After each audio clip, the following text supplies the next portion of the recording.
ladies and gentlemen, pull up a chair, tell your coitus partner that you're not free for the next couple of hours, because welcome to Unplugged with Wicked and Mando, with your host, Wicked, Virtue, and Untamed Mando. Tag it away, ladies!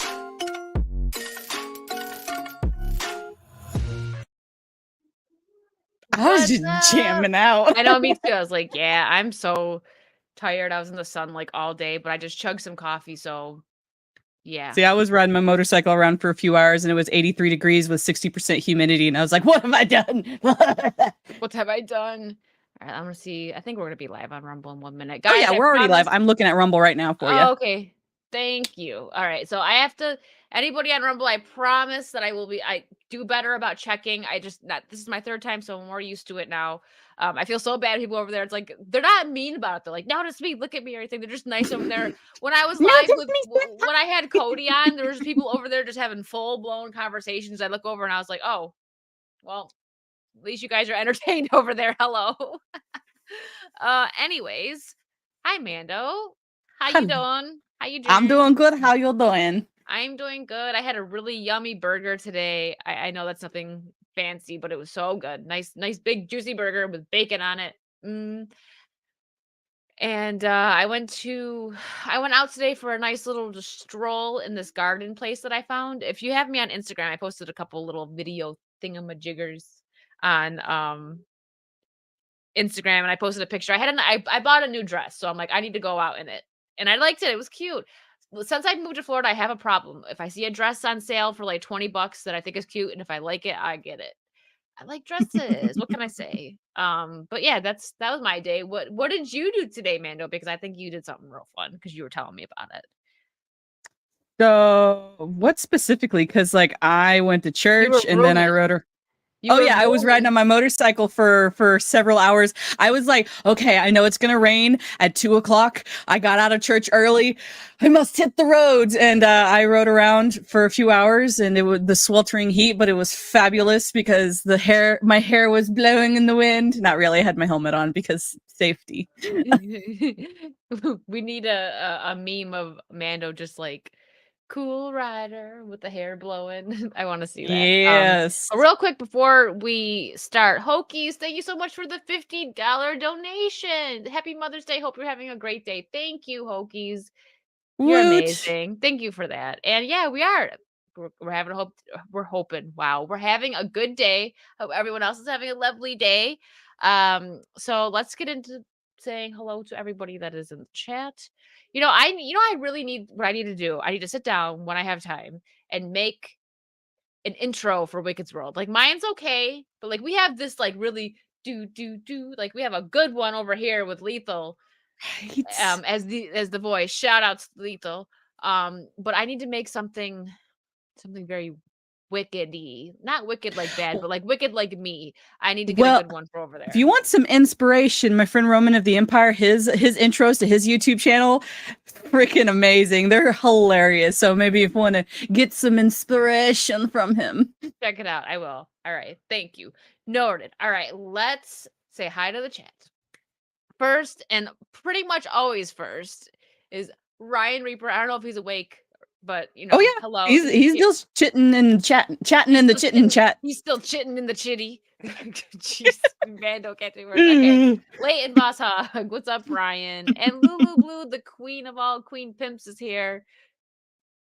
Make sure you tell Mama Blue that we said Happy Mother's Day. Yes. Give her big hugs from us. And yes, Ryan's right. Lulu, you are a queen too. Hold on a second. Do I have another message here? Oh, nope, just a span thing. Okay. What's up, Tara? Mazda's here. Hey. Hi. Whenever Mazda sends it to me in a message, I just send him the Jimmy Fallon where he's like, hey, and he like throws it. Anyways, there you go. I don't have it, Mazda, so hey. I'm doing my own interpretation of it. Fogwin. Oh, Fogwin. That's fair, though. It's fair. How you doing, Hokies? And thank you again for the $50 donation. You are amazing. Yes. Hello to all the chat. Leave for a few minutes. Upload my YouTube video. All good. Okay. Well, we're still catching up. You're good. I mean, what's up, I guess so. What's up? Oh, look at it's Mando. It's me. I should play the clip. I feel like I need to clip Cody going, why? Mando made him so upset. Why?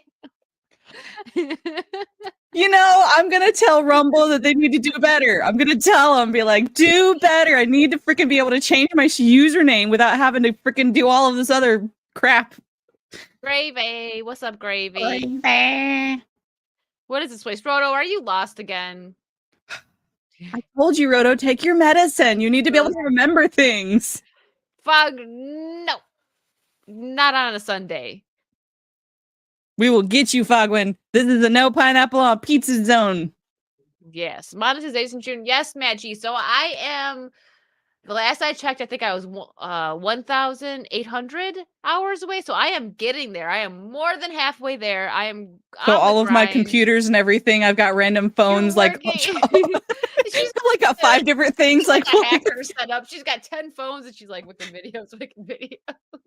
Yeah, I appreciate everyone that has been just watching my videos and repeat. You guys are awesome. But I mean, 2,000 hours is a lot if you think about it. If you sit there and you watch 5 hours of me, that that makes it 1,995, and you know what I mean? Like it's crazy, but like the work you guys are putting it in, I appreciate it. And I've been trying to go live more often to also get those hours up, and because I just like going live on here. I had fun yesterday. If you guys liked my little Wicked's World Saturday night stream, let me know, because I'll do it every week if you guys like it. Yeah. And also, we got our Sundays that are set, which I love. We do. It's very nice. How are you? His Too picture is hilarious. I love that picture. Wow. Whoa, chat just jumped on me. Hello, are we still here? Yes, we are. Ryan Reaper. Hail Unplugged. Yes. Heavily caffeinated, sassy Wicked is the best Wicked. You're not wrong. And I also had a really yummy burger, so I'm That's the all important jacked thing. up. Did you have good food, good coffee, ready to go? Thank you, Tara. I really like my new dress. I'm not wearing it right now, though. I Very changed nice. it to a tank top, but the tank top's new. 2 new things. I'm trying to get away from all the dark clothes that I had. I like more bright stuff now that I'm in a nice sunshiny state. Yeah, Mando's bright. No, that's bright. That's colorful. And Mando's Also, like all my white dark is clothes, Casper, so like I walk into a room and I need dark clothes to darken the whiteness. But thanks, Aaron. Yeah, that is our Aussie friend. I'm glad you have that problem. It's like put in like the tide hits old. Thank you, Mr. Tex. What's up, Mr. Tex? What do you mean, Roto? You don't like to wear sundresses? Get Roto, out. join the sundress club. Join the. Even I have sundresses, even though I never wear them, but I still have them for a rainy day. Game song, perfect for an intro. Oh, you know what, Corey? You're right. I should put the vibing bunny in the intro. Listen, I've got some ideas. I will sit down and make a good one. I'm on unplugged duty today. You are. We used your thumbnail or your meme as the thumbnail. Thanks again for that one, Ryan. I love that one. Lulu, Trey's here. What's up, Trey? Trey. Snoopy is greater than Mazza. Absolutely. Yep. What's up, Cerberus? What's up? What's up? You deleted it probably because it doesn't delete. What did you delete? Well, it shows up on StreamYard still. Like say you delete somebody's comment, like Ahmad does, I'll still see it on StreamYards. But the chat won't see it. So maybe something along the lines of Wicked's a vampire slayer, or Wicked is Mary Jane and Spider Maguire's. Oh. Interesting. I like these thoughts, guys. Thank you. Very interesting. I don't know what. You don't know where that's from? $100 billion. $100 billion. Hi, Ian. What's up? So, Hokies did ask a very good question in the chat. It's probably going to take you a bit to get to get to it. I'm getting there. We do need to talk about that eventually, though. Right, wait a when you get to it. We don't have much money. Yeah, that's true. I'm here for the entertainment. Okay, I'm glad you guys liked it. Even if I could just hop on for like an hour. Oh, unplugged merch. Is that the question? soon. So we have that old one. This, I don't know about our actual logo now, how that would go on like a t-shirt and stuff, but our old one, the one that I originally created, might work. We'll I think work I was on actually it. playing around with a couple t-shirts on my store just to see what it would look like. Okay. Well, there you go. We're working on it. What is that? Tree tomato pizza. No, that's an apple. Oh, tree apple. Oh, pine. Pine tree. Pineapple. Oh, pine. I'm stupid. Where does a tree tomato? I'm so out of it. We Wow, gotta be smart and use it in the chat. I will respond to you, I promise. What is up, Soul Assassin? Soul Vibin' Bunny Assassin. intro. You know what? Gravy, way to do your part. I'm so proud of you. Wearing a bikini for Mother's Day. Bikini power. Freaking lasers. What's up, Holy Ozone? There's Miss Martin Muse. How are you? One of the smartest ladies on the interwebs. You'll never tell me otherwise. Guys. Happy birthday, Andrew. It's Andrew's birthday. Happy birthday. You don't want me to sing to you. Oh, God. Here we go. Hey, Wicked Virtue. What do you call a musician that lost its magic? Ian. So is Ian actually a musician? You mean a magician? Same here. Welcome to the club, Andrew. You're welcome here anytime. I probably had, listen, I probably have been around Mazda too much, but I've also been in the sun for like 10 hours today. So not 10, but close enough. Kenzo, how could you? You know what? Kenzo's still awesome. So I'm going to let that one slide because it's, I mean, I'm Kenzo. married to a guy who likes pineapple on pizza. I knew that before I married him, but like, I was hoping he like was lying about that, but I said, oh dear God. Happy birthday. Musician. Yeah, I get it. Musician. And so I made I made a joke about the joke, but let's just forget it. Eric Stone, hello. How are you? I love how there's going to be a civil war in the chat between people who like pineapple on pizza. I know. Well, let's start another one. How do you eat your steak? Chat just blows up. I don't really care. I know there's a big thing. I like mine where it's I guess medium rare. I like medium rare where it's just pink and there's no I know it's not blood. What is it? The plasma? Cody corrected me on this the other day. The red stuff. I just call it the red stuff that's not blood. I just don't want the red stuff. I will eat it. If it's there, I would eat it, but I'd prefer it to just be right when there's no, because the pink is good. It's yummy. Mr. Tex, why? I thought we were friends. We were Roll Tide brothers. I hope you're having a good weekend, Kenzo. I am too. I had a really yummy burger today, and I'm going to try to talk about it 5 more times. I will tell you guys a funny story, though. Since it's Mother's Day, I'm going to tell you about a mother's story. It's not a Mother's Day story, but just a mother story. I didn't lose my magic. I just don't believe in fairies. Thank you for continuing the joke. Sorry, go ahead, Mando. So when I was younger, I had a traumatic experience where my mom was trying to make fried chicken, and she didn't cook the fried chicken all the way. And I bit into it, and then from that moment forward, no matter what food it was, I wanted it burnt. And that includes steak. Whenever I would have a steak, it would be medium or it would be well done with a side of charcoal. Because if it's like cooked or burnt, I know it's been cooked. I know I'm not going to die from salmonella.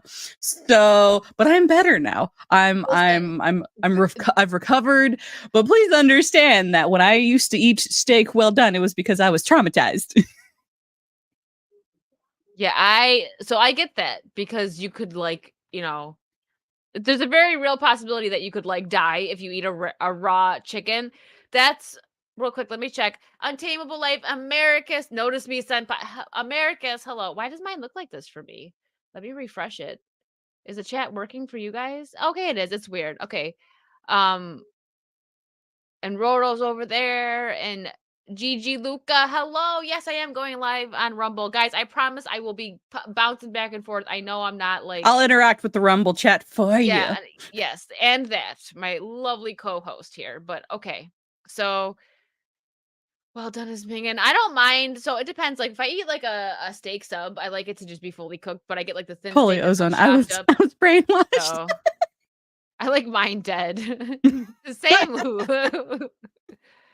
Americas.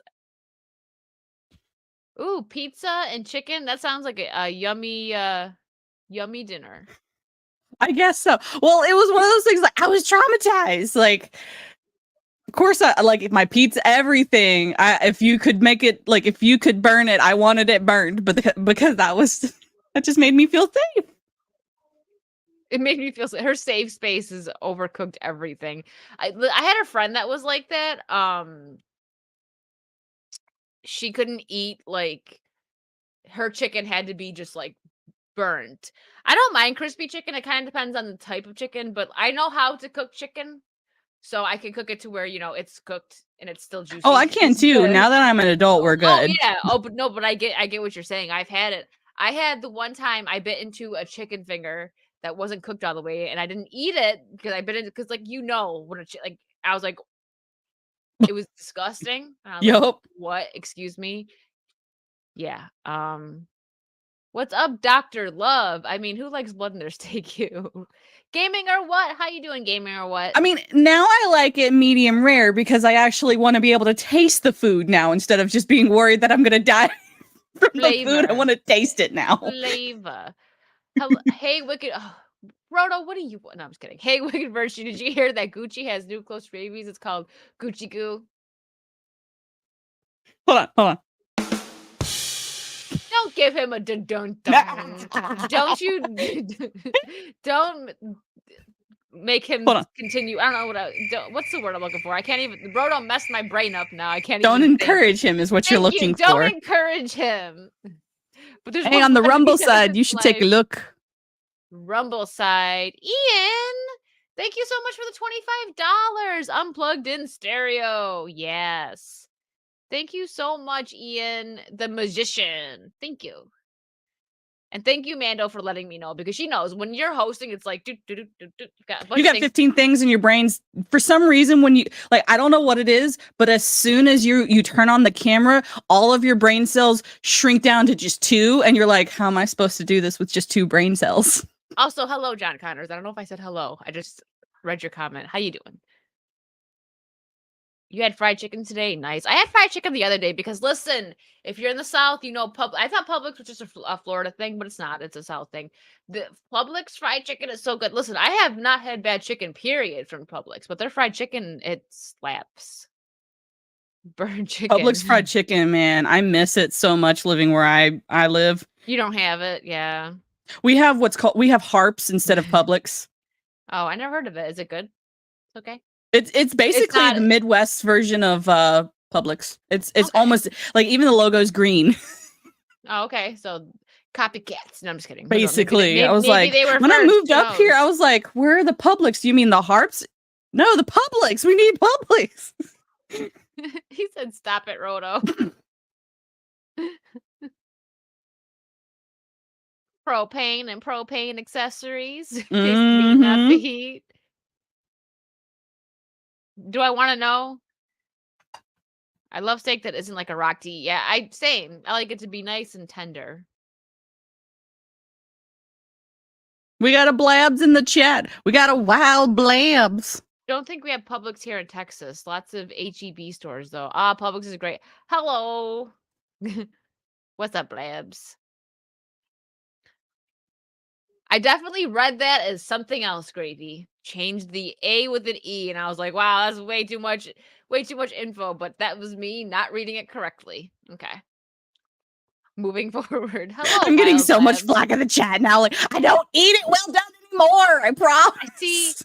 I see Lulu Blue over on the Rumble side. Thank you so much for hanging out over there, guys. I'm still new. Don't forget to hit the Rumble button in Rumble, the like button. Don't forget to hit the Rumble button. It's called a Rumble. Oh, is that what it's called? Yes. There's 17 people over there. Hi. Whoa. No. America's just making. You know what? Yeah. See, speaking of Hope knows where my mind went because he saw it too. Blabs love. We have Publix in my. You don't have Target? That sucks. Steak should taste vaguely of cow. Okay, we've just spent 20 minutes talking about what? Now I'm hungry. See, I just got done eating not that long ago, so I'm not hungry. She eats chicken with lemonade. What's wrong with that? What's wrong with lemonade? So I have to get this. Speaking of Publix, and then we're gonna jump into our topics, guys. Sorry, I'm hyper. I just chugged 2 cups of coffee. I'm not even joking. Harps. I know, but I thought that he said that when I glanced. I was like, "Wow, Gravy, way too much info." Because Gravy happens to be like, "I don't have a shirt on. I'm wearing a bikini." He says random stuff, so I would not put it past Gravy to be like, "I got that." Food. Yeah. See, Mecca. What's up, Mecca? You spent 20 minutes feeding the trolls in chat. That's true. I did. I hope you guys are happy. No, we well-fed? just gave all of the memers plenty of cannon fodder. We did. Tender is great. Rumble button hits rumble button. Okay, I'm gonna try to go back and forth and be good with it. Okay. Anyways, Cajun, that was pizza. We were eating pizza when that happened. Not chicken. You're right, Hokies, but I go to Target to avoid like the butt cracks and the scooters that you see all over Walmart. I literally almost got ran over once at Walmart. This lady was on a mission, and I was like, whoa. Like she was going, and my life flashed before my eyes. Anyways. Mando spit lemonade on people. It was a announcement. I know, I was there. No, you weren't there when I spit on her face. I wasn't there when she spit on her face, but I was there for the story. Yeah. Yes, you were there like the day after. Nebraska, because hello. I don't like pineapple on pizza, but you know pineapple does not belong on pizza. Mando personally gets offended. I don't get offended. I'm Italian, and I'm like, it's against my culture to put pineapple on pizza. But if you like it, eat it. If you like it, eat it. I mean, I'm offended mostly because my husband doesn't let me live it down that I married somebody who likes pineapple on pizza, and so it's kind of, he likes to scar me every day. Happy Mother's Day, beautiful Miss A2D2. He said the mall and Walmart has lots of butt cracks. This is true. That's why I go to Target, because there's not as many butt cracks. Okay, I don't know where this stream just went. Gaming, I do not. What the? I do not put Call Cthulhu, my Call of Cthulhu character. I finally know what that word is. Yeah, it's Cthulhu. Yeah, I didn't know it for like a while. Just found out my character will be a very effed up librarian. No, that makes sense. Dang it, Mara, you're gonna be copying my wizard. My wizard is a freaking like, she hoards books. Wicked, one of these days we got to get you into D&D. It's gonna be you're gonna have so much fun. Yeah, sure. I think there's enough of us. I know Mara plays, I play. You know, Ark plays. Yes. Americus. There's other people who play D&D, but we would do Pathfinder instead of 5e because Wizards of the Coast can just shove things up where things don't shine. So I have an article for this, but we're gonna chill on this spot for 1 second. I think this Ryan Reaper says he played Sea of Thieves. Oh, I saw that you were playing Sea of Thieves the other day. Oops. Gravy. Yeah, D&D's fun. You know what I'm gonna do one of these days? I do love playing, just to give it a try. I do love playing with my squad though, with my crew on Sea of Thieves. But just for fun on a stream, I'm gonna do a solo sloop and see what shenanigans I get into, because I've never played by myself. Fun. It is. I've never played by myself, so make sure you go to the Devil's Roar. Oh God. Okay. So Aladdin star Mena Massoud deactivated his Twitter after receiving backlash for his tweet about The Little Mermaid. Our film, and this was his tweet, which I don't see, like, we'll pick why he got backlash. I personally don't think that he needed any backlash. People are just so freaking dumb. I mean, cancel culture needs no reason to go after a person. Yeah. Our film was unique in that audiences went to watch it multiple times. It's the only way we reached the $1 billion mark with our opening. My guess is Little Mermaid doesn't cross the 1 billion mark. He's probably right. But maybe not. Well, I mean... and he said, but we'll undoubtedly get a sequel. I don't think he's wrong. like yesterday I talked with one of my, she's not quite a wokey, but she is kind of leaning a lefty a little bit. If that makes sense. She's not quite all the way over there, but she's over there. So you could be like left, whatever. It doesn't have anything to do with, that. Like you could still be level-headed. Right. And she actually said that she wasn't really looking forward to this either, because she's like, I just wish they would stop remaking old things. I want new content. I'm like, yes. Exactly. That's what I'm saying. He's definitely not wrong. See, yeah, America's exactly. So my thing is, and I've said this before, they keep talking about, like, if someone like me and Mando talking about this, like, oh, well, they have to drop the R word, like you're racist because no, I don't have a problem with Halle Berry. I think she has a great voice. I think she's pretty, but I think that if they actually cared about diversity and inclusivity, that they would make new characters or take historically characters that were black and make new stories. Be creative. Create. That's your Right. job. That's literally your job. So make a new story. If you cared about that, give them their own story instead of taking a historically white character and just that's lazy to me. I feel like it's lazy and they should be mad. They should be like, yeah, yeah. There are some of them that are like, we don't want this. We didn't ask for this. We want our own story. So there are people that are level-headed about it. But that's what makes me so mad is like, you're going to sit there. The people that actually care and are saying, listen, they're being lazy. We want you. Yes, we want you included. We want inclusivity. We want diversity, but we want you to have your own unique story instead of just being it's lazy. It's just lazy. Just like if they took a historically, I'd feel the same way if they took some historically black character and then they made it white. I'd be like, why would you do that? I'd have the same exact reaction. If it was vice versa, if that's what was happening, I would have the same reaction. So these people, they're just so dumb, they're so mad, and they want to freaking come at people like me and you when it was like, we're actually sticking up for you. Right. Little Mermaid likely won't hit $1 billion. String him up. I know. Right. It's one of those things like I don't understand why they think that we just want things just shoved down. Like the diversity and inclusion doesn't need to be shoved down our throats. Like I remember growing up in the 90s.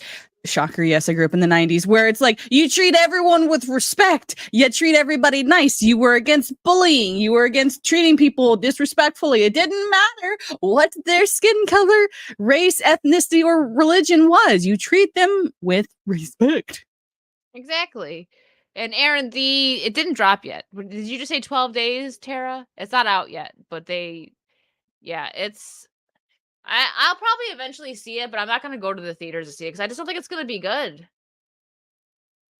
And no, it's not because they made Ariel black. It's because the live action Disney movies aren't very good. They're just not. There's a few that are okay, but there isn't anything like groundbreaking. I really like Jungle Book, but that was more CGI. And this is like all CGI.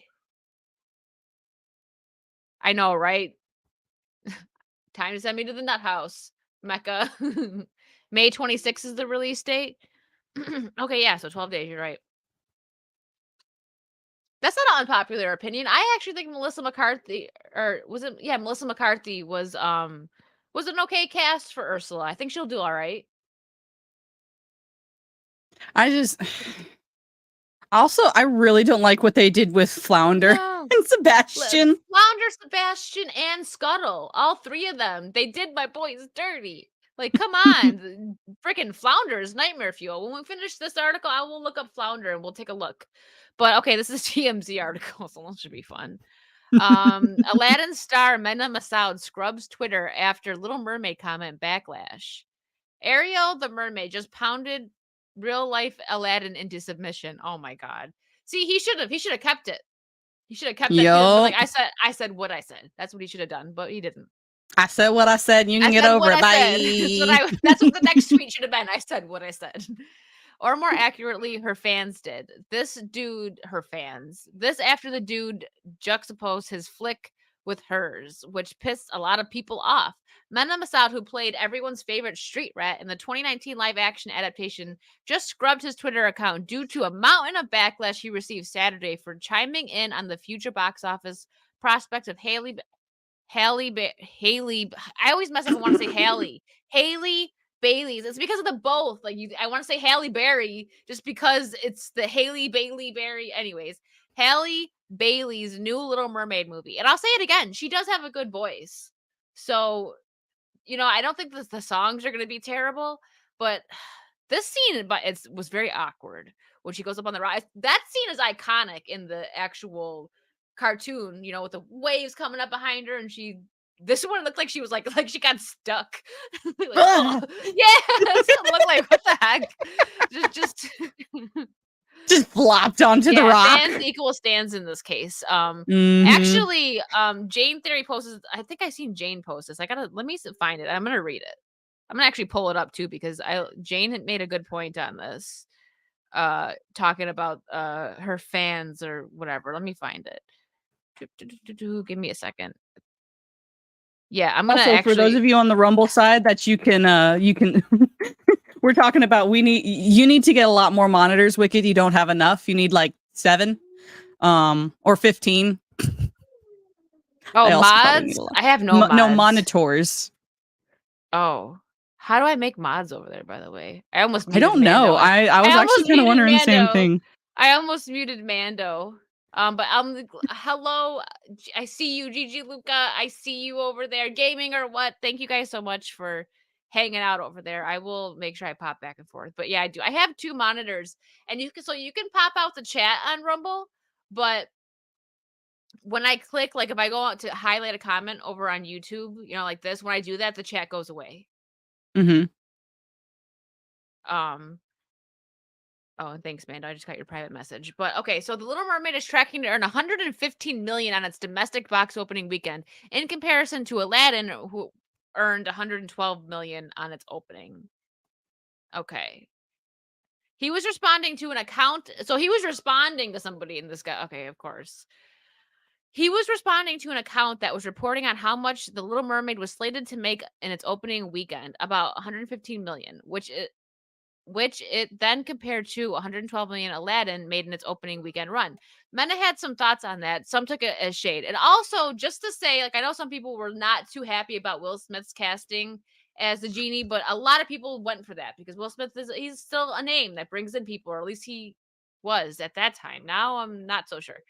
Because I wouldn't say I wasn't like super defensive of Will Smith being the genie, but for one big thing is that you could never top Robin Williams as the genie. Like he will always be the best. Yep. There's nobody that's gonna do as good as him. I don't care. But I thought of Will Smith as the goofy Will from Fresh Prince of Bel-Air. So I'm like he might not be that bad. Hold on one second.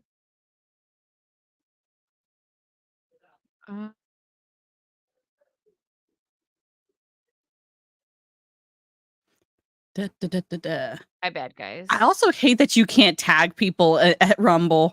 Like you can't be like at somebody's. Can't? I've only been in a Rumble a couple of times.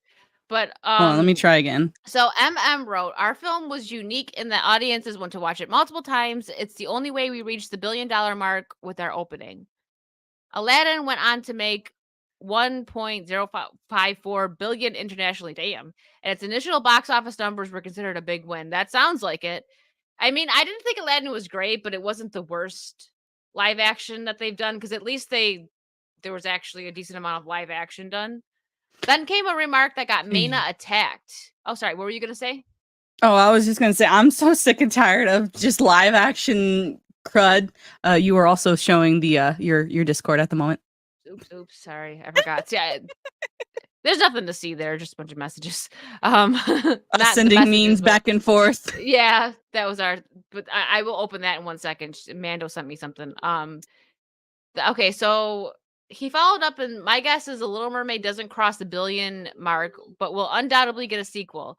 Unclear if he followed that up with any clarification on what he meant, but this alone got Haley fans up in arms. You can hop into the Aladdin trend yourself and see what they're saying, but basically, the reaction wasn't good. Some felt Mana's comments here was a cheap shot and suggesting Little Mermaid wasn't actually worthy of any future success, including a possible sequel. What's this? TMZ investigates Britney Spears. Huh. I'll probably. I mean, let's leave Britney alone. Leave her alone. She's gone through way too much. If it's TMZ, bye, Roto. It's TMZ. Bye, Roto. I don't trust TMZ because there's been like with her, because there's been they possibly could have been paid off by her dad to release certain things to make her look more like, I mean, listen, the girl lost a little bit, but her family threw her. She was only 15 during that Baby One More Time video where she was in the skimpy outfit, and like and I mean, she did the Mickey Mouse Club too, so they threw her into stardom very young, and then they try to take all her money. So sorry. Side note. All right. Others are saying that Mena sounds like a little salty over the fact that he hasn't been cast in much post Aladdin. It's because people shouldn't take the live action Disney roles, really, unless you're somebody who's really good. Like, okay, don't work with Disney. As a actor or creator, if you work with Disney, you're gonna get screwed over. Yeah. The Cinderella movie did really good. Right. It was done. It was well done. I liked it. And I'm not just saying that because I love Richard Madden, but he's a big name. He, Game of Thrones just alone, but he has done a lot of really good shows, and he's been, besides Eternals, he's been in some good movies. So him and, oh my gosh, what was her name that plays Cinderella? Both of them have Lily well, the girl who played Cinderella. They're okay because they have like a decent amount under their belt, right? So people like Halle Bailey hasn't really done anything. The guy who played Aladdin, he hasn't really done anything either. So you do this and then it doesn't. It's kind of sad because you think, oh, I'm working with Disney, it's going to skyrocket my career. No. And real quick, Nebraska, because thank you so much for the $10 donation. Have a beverage of your choice. My treat. Cheers. I will probably get a margarita with that or some wine. I'm actually going to be streaming on Kick after this. And you know what? I think I might have a glass of wine. So, as a result, Mena appears to have deleted his account. The OG Twitter comment is gone, and his page is inaccessible now. So it seems that discourse may have gotten to him. He'll be back. Part of the reason for this fierce response to his apparent slight might have to do with the fact that The Little Mermaid, I keep wanting to say TLM, has been in the crosshairs of haters from day one, ever since they announced Halle, a black woman, would be cast. That's not what...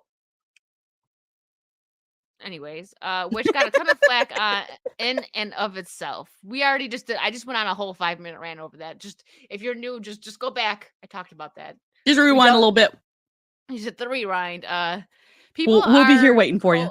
What is that word? Coalescing around this movie and hoping it does numbers because of the larger implications, namely more people of color getting cast in iconic roles and a shift in Hollywood. What this Mena saga proves, anyone who's perceived as taking a shot at it just for the hell of it can and will get digital smoke. Mermaid defenders are out in force right now. Well, you know what? Come at me, bro. Come at me. I'm not scared of you. Come on, I'm not gonna delete my Twitter. Let's go. You got something to say? The other day I was getting real feisty on Twitter. One of my friends on Twitter, the master of the TDS, he was getting some flack for stuff, and I was like, y'all leave him alone, ya hating peoples. She had the curtain from like Chris Crocker, leave him alone. Let me go say hi over on Rumble again real quick. I tried clicking on a person, Hokies, and it didn't it just shows me, it just shows like what you've done. I probably have to go into the settings somehow. I'll look up a video on how to do 82D2 mean wicked. No one mutes Mando. I did not. Okay, try to catch up. See, I'm glad you guys are entertaining yourselves over there. There's 21 people over at Rumble. Thank you. Robin Williams was the GOAT. Exactly. So I actually have a bangarang tattoo on my side. Oh, real quick, somebody asked me on my stream yesterday how many tattoos I have. I said 4 because I forgot to count this one because it's my newest one. I have 5. But I have bangarang on my side, and I'm gonna get the sword added soon from Hook. It's in Peter Pan green because that's one of my favorite roles. The day Robin Williams passed, I talk a lot. If you know me, you know this. I barely said 2 words the day he died. I was just like I didn't know what to think of it. It was terrible, obviously. But yeah. Let me catch up on chat here. Disney likes their assets to stay in the boxes they size for them. Yeah. And you know what? Actually, that just reminds me. I'm going to pull up Jane Theory's tweet because she, I really liked what she had to say about this. Where is she? Jane, where are you at? Jane's smart. I love listening to things that she says, but this, I really agreed with this. Before we hop off the Little Mermaid thing here. No, she said you don't have to support a film simply because you support an actor. You can like Halle Bailey, for example, and still be critical of Disney's The Little Mermaid if it's badly written and produced. One should want better for everyone, actors and fans. That's what's released lately. She's right. Like, just you can love Haley Bailey. I almost said Haley again. It's so hard because of because of the last name too, because it's Haley Bailey. Anyways, but she's right. You could love an actor but not like a movie they're in. Because it is very true that Disney doesn't have a very good track record with these live actions. So yeah, Disney is well said. A2, Disney is doo doo. Tattoos. Yup. We on Unplugged like tattoos. We sure do. Jane is cool. Shush, Americus. You know how hard it is to say her name?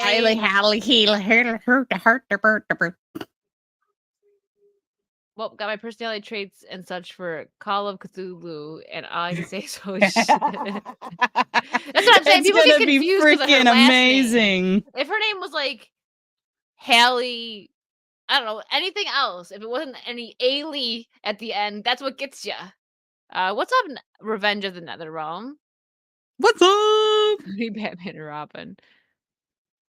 Yeah. So I agree with Jane on that one. All right, what else do we have here? Okay, next up, I actually talked about this briefly over. Let me make sure I don't have this tab muted. That's what I did last time. Unmute. So when I tried playing Twitter, I had my Twitter tab muted, not the actual video muted. But there's hardly any. I've done that before many times. I'm like, why can't I hear sound? Well, once you see the video, it doesn't matter if you have it doesn't matter if it has sound. But anyways, tell me what you make of this. I didn't finish Mortal Kombat 11, but I didn't hate it. We'll share system audio. I haven't played Mortal Kombat in a long time. But let's do it. What's up, Disparu? Just okay, so the creator, one of the creators, whatever, dropped this teaser. Now, I'll let you watch it first, then I'll dive into a bit more. All right, here we go.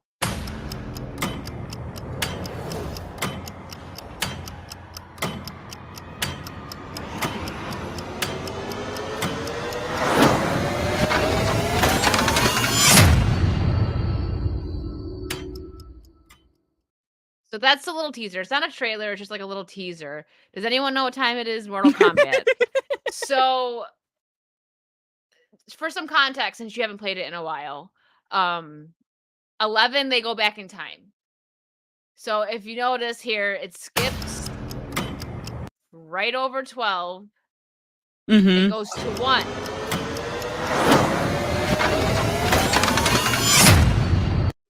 And it's Mortal Kombat 12 is what is coming out. Like, it's the 12th game. So what most people are thinking, and I feel like this would be kind of interesting, but they're going to go back in time to the first ever tournament. Like, back to Mortal Kombat 1, because they did already go back in time in 11. So either that or a reboot. Like, either that's yeah. So I'm thinking they're probably going to reboot it, because that we're just in the age of reboot, remakes, and redos, and I really wish they would. I want them to do new things. Leave my childhood alone. If they do like where they take their kids, because it's Johnny Cage and Sonya Blade have their daughter. Like, there's kids. They have kids now. So if they take the kid and for something happens where the kids have to go back and they make a whole new game and they're back to the first tournament, I'd be interested in that. Because that's still new. But as for a reboot, now if they reboot Mortal Kombat 1 and they give it the treatment that they gave to Resident Evil 2 and 4, I like those reboots. So if they do that, I'll be happy. It'd be cool to see some, because the first one was in the 90s, right? It was the 90s. So seeing that brought to like the modern gaming, it would look pretty cool. Just call it Mortal Kombat. I know, just for but we know for all we know, this means nothing. Like what we're all speculating, it's not any of that. It's gonna be something completely different. 9 was a reboot, Gravy? Okay. So the last Mortal Kombat game that I beat, and it wasn't a reboot or anything. It was for the PS3. It was it was new. Like the last one that dropped during PS3 time. That's the last time I beat a Mortal Kombat game. Because I didn't beat 11. I don't even think I got halfway through 11. Not that I don't like it, but it just yeah, it wasn't great. So I wasn't like sucked into it to where I'm like, okay, I want to beat this game. I actually have the ultimate version because it was on sale for like $20 not that long ago on Steam. And I was like, why not? I think I had a gift card and I was like, cool, whatever. Let's do it. This might be a fun stream. Yeah, see, the first MK was released in 1992. So they are Soul Assassin. Check them out on HBO. I think they're all on HBO Max. They're pretty good. They're pretty well done. So I want to see what some of these say. This person's freaking out. Don't freak out. I see what you did there. I don't get it. I don't see what you did there. Unless is this somebody that's like one of the oh, maybe she's in the game. She looks like she might be in the game, maybe she's one of the actresses. But that's Ed Boon. He's the one who tweeted it. He's the creator or one of the creators. So what the hell is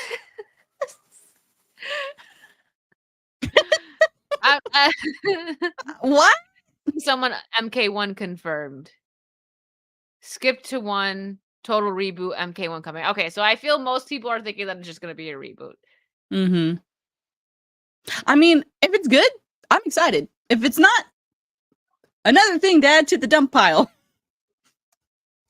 Yeah, MK4 was your personal favorite. I don't know. I like the old school ones. I don't know which one would be my favorite, but you know what? I want when I have a gaming room one day when I have a house, I want arcade games, and the first one I'm getting is going to be a Mortal Kombat one. I love the Mortal Kombat arcade. Probably maybe the original. I don't know. We'll see. Oh no, you Disparu. People need to calm their everybody calm down. She's in the game or on the game. One of them, I'm guessing. Really? It's deleting I've never had a comment deleted on YouTube. It happens to Mando sometimes, though. It's so frustrating because like I'll type a whole message and then I'll put a smiley face at the end of the message and it deletes all of the message except for the smiley face on YouTube sometimes. I'll be like, I just typed out something very heartfelt and that. Oh yeah, 97. That's probably Revenge of the Netherrealm. Sorry, not to cut you off, but that's probably I know you're good. That's probably my favorite too then because I was actually of age. Like I was still young, but I was of age to actually in 92. I don't know. Anyone play the WrestleMania arcade game? It was made by the MK team. No. Yes, OG Mortal Kombat in the arcades. It happens when you don't space after the emote. So if the emote doesn't appear, it just deletes all the text. Oh. Mecha, calm your nips. N64, yes, that's my favorite console of all time. It'll always be my favorite console. I love it. YouTube does that to me if I type a smiley face instead of using their stupid emotes. Really? Frickin' YouTube, man. Okay, so this can go now. What else do we have here? More thanks for sending me this. I talked about the Cleopatra news once. Well, you know what? We'll do this one next, and then we have two more topics for today. But what is this? No, I don't want to see offers. Mando. Her laughs are the funniest. I try. That's actually not that bad. Arcade 1UP has the MK1 arcade for sale around 500. That's not that bad if it's like the original one. Smile for a while's here. What's up? Smile. Hello. For World Wrestling Federation WrestleMania 2000 and No Mercy. You can't get any better than that. I remember No Mercy. Listen, wrestling hit different when they were still WWF. That was the Attitude Era was my favorite. I loved it. Loved it. Loved it. All right. So, why Netflix's Queen Cleopatra has Egypt up in arms? Western and filmmakers have long denied the link between modern Egypt and its ancient heritage. Okay. Cleopatra coming at ya. I get the reference. I get that Most reference. people, in a nutshell, the Egyptian government's like, the F you think you're doing to Queen Cleopatra or Pharaoh Cleopatra. Like, what are you doing? Get away. Get out of here with your incorrect history. Get out. Nobody wants you here. Yeah, And like no, for Egypt real. don't play, y'all. Like, if No, something, aren't they banning Netflix or it's already banned? I think so. You should look at Twitter. I'll look on my phone. Oops. I'm going to take this, Ryan. You have done this again. I appreciate you, Ryan. You're amazing. That's a good one. All right. Yes. We will look at that as soon as we finish this article. I will segue over to that. Thank you, Reaper. All right. So when former U.S. President John F. Kennedy was seeking, what is this article? Wait, huh? Why are we? I just wasn't expecting that. Okay, was seeking to help Gamal, Abdel Nasser, Egyptologist. Nasser's Egypt rescue ancient Oh. temples from flooding in 1961. He made an interesting argument to convince Congress to approve the spending of $10 million of the U.S. taxpayer money for this purpose, that Americans would be paying to save part of their own cultural heritage. We have had a special interest in the civilization of ancient Egypt, from which many of our own cultural traditions have sprung, Kennedy wrote in a letter to Congress. A member of his administration, the State Department, Philip H. Combs. You can try. I've never been good with whatever. Egyptian names. Well, no, he's not Egyptian. He was the Congress.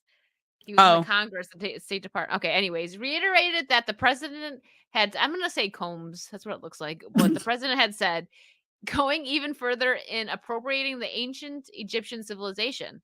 These monuments are great historical roots of all Western civilization. We are doing our own future generations in this country a favor, insofar as we are helping to preserve their own historical roots. This is not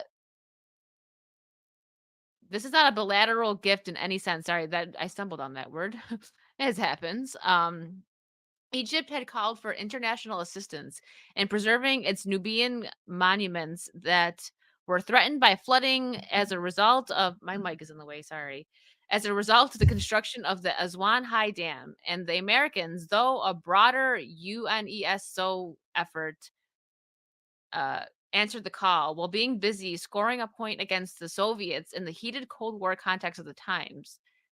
They also casually laid claim to ancient Egypt that was in 1961. It's a pattern that has a long history and has persisted, continuing to frustrate Egyptians until today. The latest iteration of this debate blew up last month when the release of trailers for Netflix's Cleopatra, featuring the Black British actress Adele James playing the legendary Ptolemaic queen, a casting decision that has unleashed massive anger among Egyptians. While some of the reactions have been crudely racist, other criticisms have been motivated by historical grievances and the long-standing Western tradition of separating modern Egyptians from their ancient heritage. Whether in the name of imperialist notions of Western civilization or Afrocentrism. Yeah, that's a word. Okay, I got that right. I'm checking chat real quick. Netflix pissed off Greece too. Netflix pissed a lot of people off. Okay, okay, I'm saying this is like a long article, but okay, it's fine. In the early 1960s, Kennedy, like many Westerners, talked about modern Egyptian links to antiquity as if they were too inferior to be related to a great civilization. This racist and colonialist attitude has manifested itself widely over the years, whether in tangible forms such as the continued possession of Egyptian cultural artifacts that were seized during the era of colonialism, or in subtler ways, including through Egyptomania, the fascination with pharaonic civilization that has existed for centuries, peaking during waves of Western imperialist expansion. There is an emerging interest among some scholars in Cleopatra's possible multiracial heritage. She is usually depicted as being of Greek Macedonian lineage, and the world saw Elizabeth Taylor cast as the Ptolemaic queen in the 1963 Hollywood movie. But even the writing of ancient history has suffered from racial bias and a marginalization of There we go. scholars from formerly colonized nations, and Egyptology is no different. It's a field that was once sponsored by colonizing forces of Egypt and shrouded in racism toward modern day Egyptians. This leaves the scholarly and scientific works promoting Cleopatra's whiteness or her blackness inadequate. Rather than what color she was, the more pressing question is about the role of race in the production and this decimation of knowledge about Cleopatra and her history. To what degree were Egyptian academics involved in producing and writing this history? Probably none. Yeah, probably. Elizabeth Taylor did it best, and I will not hear otherwise. I mean, Ptolemaic? Okay, sorry. Yeah. Ptolemaic. I was gonna say something, but I was I don't know the word. I've never seen that word before in my life. Ptolemaic. Ptolemaic. Got it. These issues cannot be resolved by well meaning American filmmakers simply deciding to cast Cleopatra as black without involving Egyptians in the decision or the process. In doing so, they carried on the same tradition as Kennedy and as British and French colonizers of Egypt, denying modern day Egyptians ownership of their history. Yeah, that's a problem. Yeah, when you get done with the article, I'll kind of explain a little bit more in Yeah, detail I seen that disprove. One of the experts was a story from someone's gran. Yeah, someone's gran. My grandma said it was true, so it must be. Let me go over to Rumble again real quick. Hokies, thank you so much for the $5 on Rumble. I found how to make someone a mod here. I will send you a DM on Discord. Thank you so much. 82D2, woo! I see you guys over here. Thank you so much. There's still 14 people over there going strong. I appreciate you. Most Egyptians' objections to the show and the primary reason for frustration in Egypt is not due to the racism and not that about Adele James being black per se. It is about the decision by the makers of the show to challenge historic anti-black racism in the United States through revisionism of another radicalized people's own histories without caring about how these people might react. Yeah. I can see that that's a problem. Amid the current Cleopatra fiasco, some Egyptians have gone too far, adopting populist rhetoric and promoting irrelevant, exaggerated, and often silly ideas about Egyptian genes that supposedly make up a race based Egyptian identity. They have revealed despicable racism in their attempt to refute Afrocentrics' claims that ancient Egyptian civilization was essentially African and that ancient Egyptians were black. So they're telling them what they were. Basically. Yup. We got people saying, I know you from Egypt, but you black because it's in the continent of Africa. My grandma said it, so it's true. This is part of a trend of extreme and xenophobic nationalism that emerged after the 2013 overthrow of the Islamist Muslim Brotherhood by Abdel Fattah Assis. I feel like I probably might have said that right. Egypt's current president, who was the country's defense minister at the time. Opponents of the Muslim Brotherhood had feared that the group, given its ideological background, would try to distance the country from its ancient roots and seek instead of foreground Islamic and Arab heritage as the primary marker of Egyptian culture and memory. Many secularists, Coptic Christians, and other minorities feared that this would exclude them from their own country's culture. Well then. If you don't want to keep on reading, I can kind of the main part of the article has already been said about people basically saying, yeah, you're from Africa, so you should be black. Like, not everyone who is from the African continent is black. Yeah. These are the people who think all of Europe is the same people. Yeah, probably is true. But you're right, Gravy. African doesn't always mean black. No. It doesn't. I actually had a friend who's like probably lighter than Mando from Africa. South Africa, I think is where he's from. Yeah. But yeah. It's so part because like there was a little while where I was kind of I like Greek mythology and looking into that, and you can't talk about the Greek mythos without kind of dabbling into Egyptian or Egyptology is what the it's called, study of Egyptian history and lore. They were like middle Egypt is closer to the Middle East than it is to the rest of Africa. And like the Egyptian culture, like it was one of the thank you, Hokies. It was one of the first in recorded history that we've seen, one of the first kind of superpowers of the world. Like they had empires before, or that all Asians are saying, yeah, right. You guys are right. They already had like empires before most of the world was out of the Stone Age.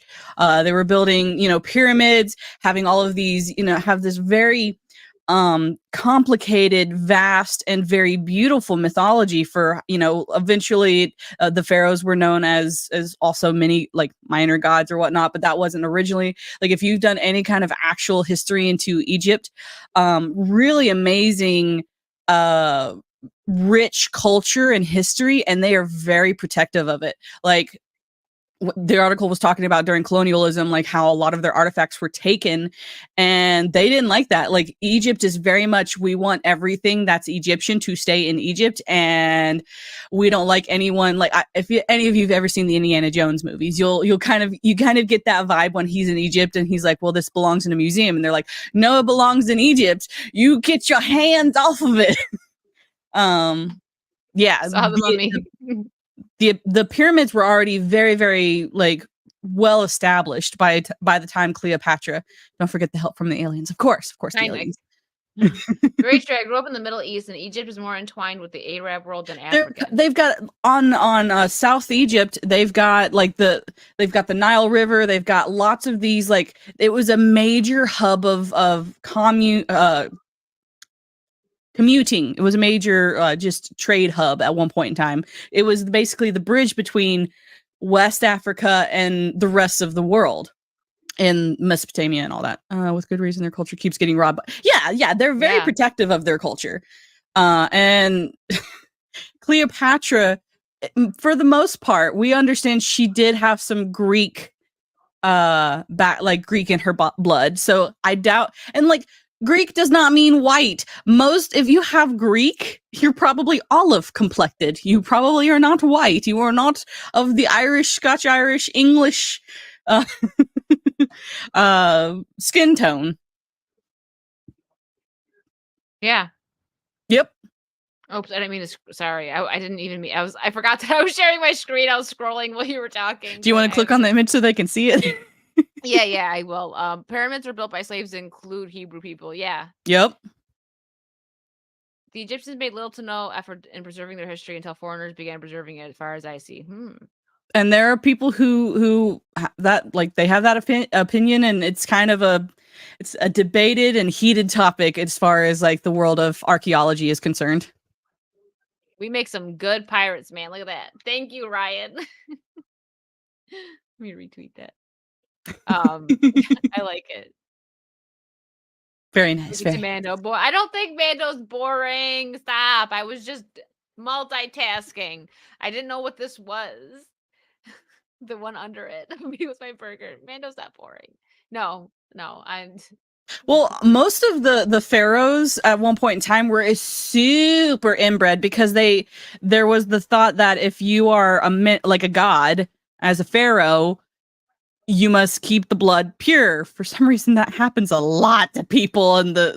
Anyway, Mando, Greece is in Europe. They must be.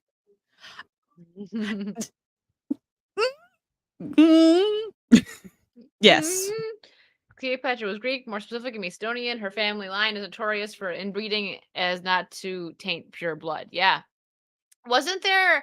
I thought I read something, which again, it probably could just be people trying to rewrite history, but wasn't there a rumor that she might have had some Islamic blood as well? Right? I thought I read something about that.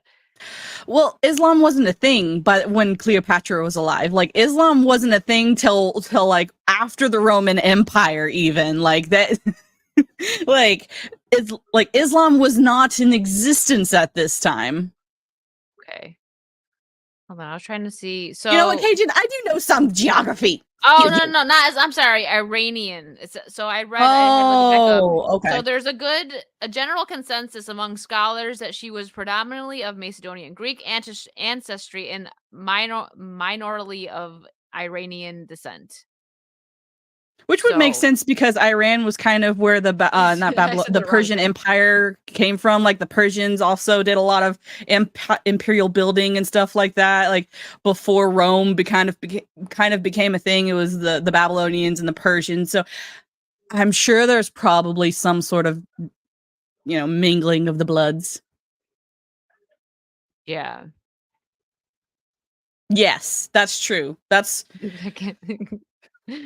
So yes. royal families in general were because royals married other royals for political reasons, so they often ended up being closely related even if not deliberate. Okay.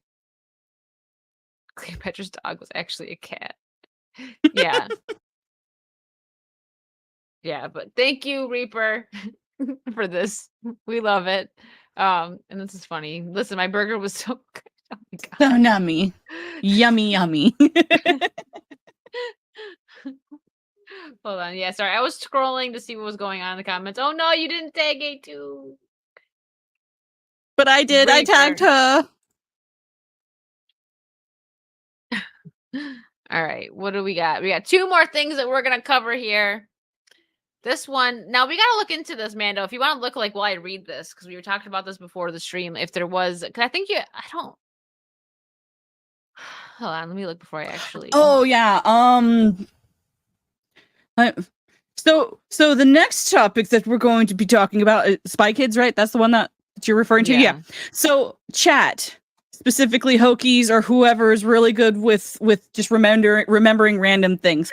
What? I don't think he's been quiet. Oh, wasn't there a movie, like a final Spy Kids kind of movie, where we got Carmen and her brother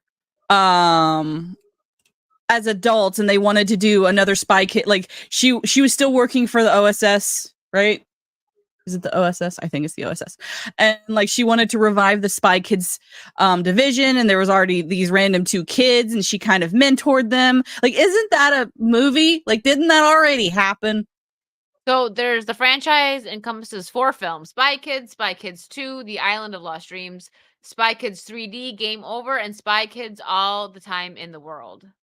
Let's see what that one is. Oops, let me highlight it and look it up.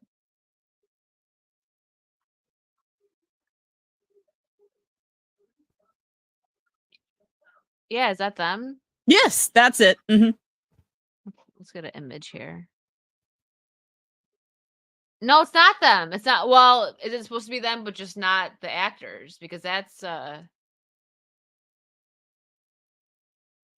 is it letting me make it bigger? Okay, that's dumb. That's Jessica Alba, not what the heck is her name? Yeah, Stallone was in the 3rd movie. So this was them, though. This was supposed to be their characters, just different actors. I think so. I didn't see it. Neither did I, Mara. That's why I'm like, wait, when she said that. Yeah, there was. I didn't see his name. He's like, what? I'm here. I'm back. See, it's like Google. You say Trey. He comes back. I'm here. Okay, I didn't see that one. I think Island of Lost Dreams is the last one I saw. I saw 3D Game Over, and then I didn't realize what I was watching at the time, but I've seen the 4th one. Oh wait, no, I've seen this. I've seen all the ones with them, with the original kids in it. With what the heck is their names? Does it say? Yeah, so Sylvester Stallone was Alexa Vega. That's who I was trying to say. Alexa Vega. She's the one that's Carmen. Yeah, Spy Kids 3D. I saw those. And Antonio Banderas, all the originals. Yeah, so I didn't see the 4th one. I wonder why. So when did? Hold on, let's look up this one more time. I'm just curious of the date this came out. Unless they wanted to like age them up. Like, are they grandparents now? Oh, so this it's a standalone sequel. Oh wait, the sequel to this came out in 2011. So they probably would have, well, maybe not. Maybe they wouldn't have been old enough to like have kids that were grown. Okay, so that makes sense then. That's why they changed the actors. Okay. Makes sense now. All right.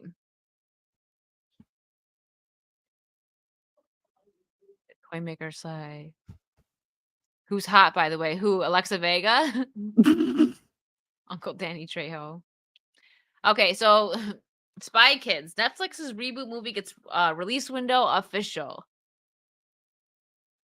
Sorry, guys, the coffee's wearing off. Okay, Spy Kids Armageddon director and writer Robert Rodriguez shared a new update on when the rebooted movie series will be released on Netflix.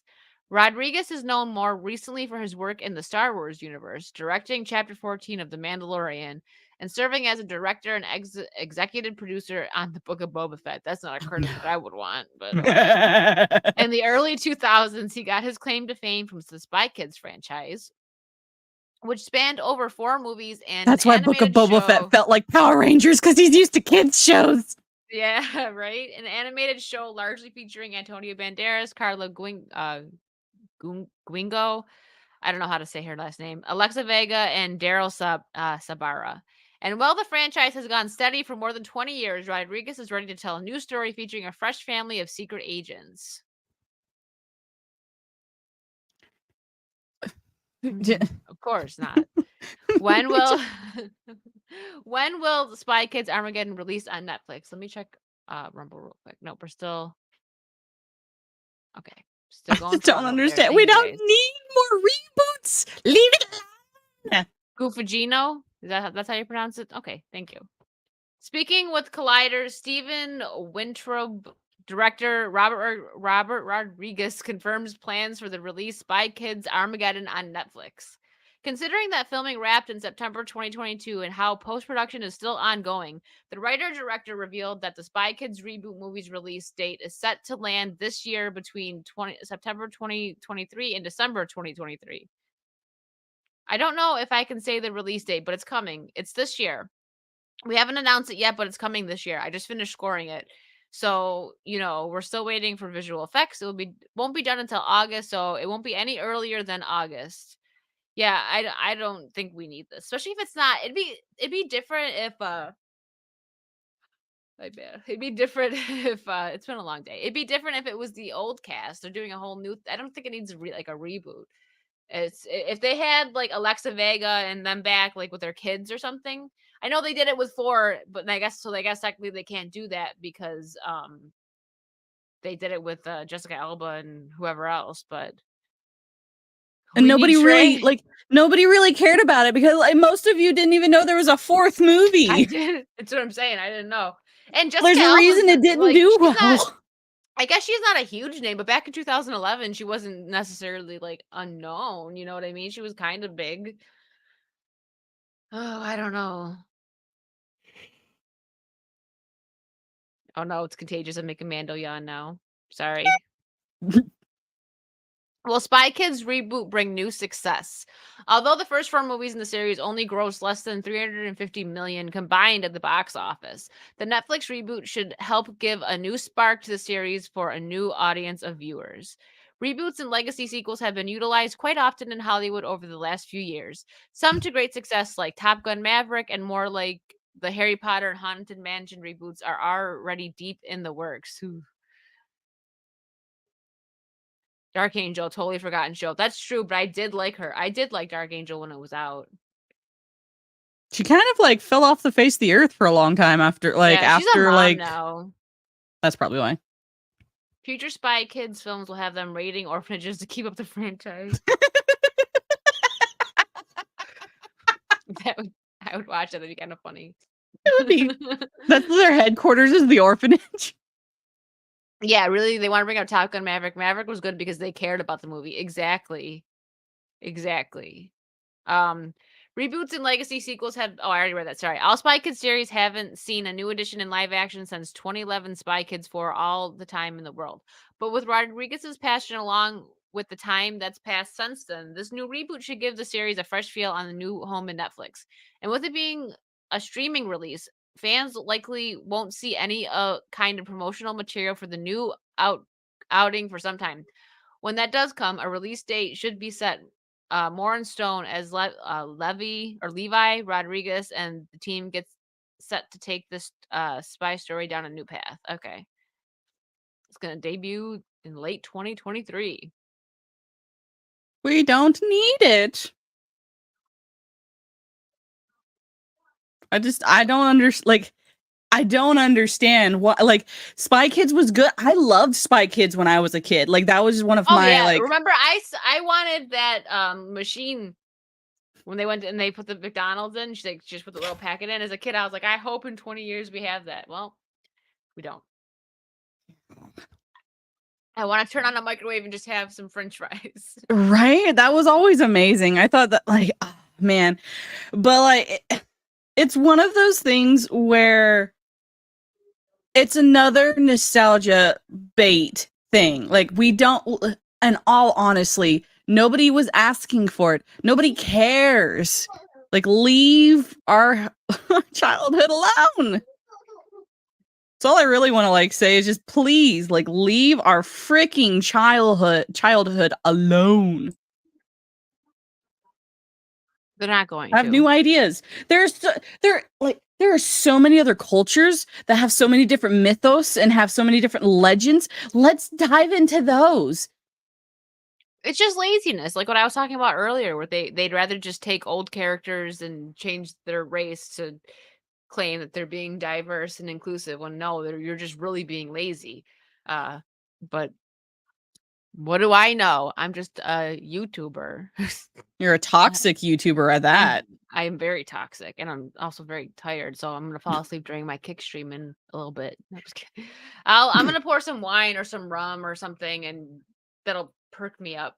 I've just been most people that have been around a lot of my stream stuff, I've been doing a lot like in my real life and then online. So it's just I'm not sleeping very much, but it's worth it. I'm on the grind, okay? Okay, so we're gonna That's it. end. I know, I'm on it. I'm gonna probably sleep really good tonight. I was in the sun for a long time today, and it was really hot. Nice. Thank you, Hokies. I could really use it. I could, but then I won't sleep tonight. All right, so we thought it would be kind of fun to end on this. I randomly found it last night or this morning. I don't even remember. But this is all 13 Batman TV shows ranked from worst to best. If just Bruce still in here, he'll be happy to know what the end, like what the worst one is. I think he can agree on what the worst one is. It's funny because when I first opened this article, it was backwards. It had the number one spot first. I And I'm saw like, that. I was what? like, We were ready to start like throwing bricks, man. We were about to bug out, but then I went all the way back, and I'm like, okay. I actually kind of like lists that do it like this. So, you can instead of like getting a spoiler when you're trying to, you know what I mean? Like when they just have the whole list like that, and you're going down, and you'll see the next one. I actually have to hit next. So, no shock here, coming in at number 13. And by the way, just so everyone knows, this isn't like a rank. Like people don't think this is good. This list is a ranking of all the like shows that Batman's in. The third, I guess there's 13 of them. I feel like Cowman's gonna like just best. leap in and be like, "You want some Gotham Knights?" I think is this movies and TV shows? It says the TV shows. I don't know if the movies are in here. I think it's just the TV shows.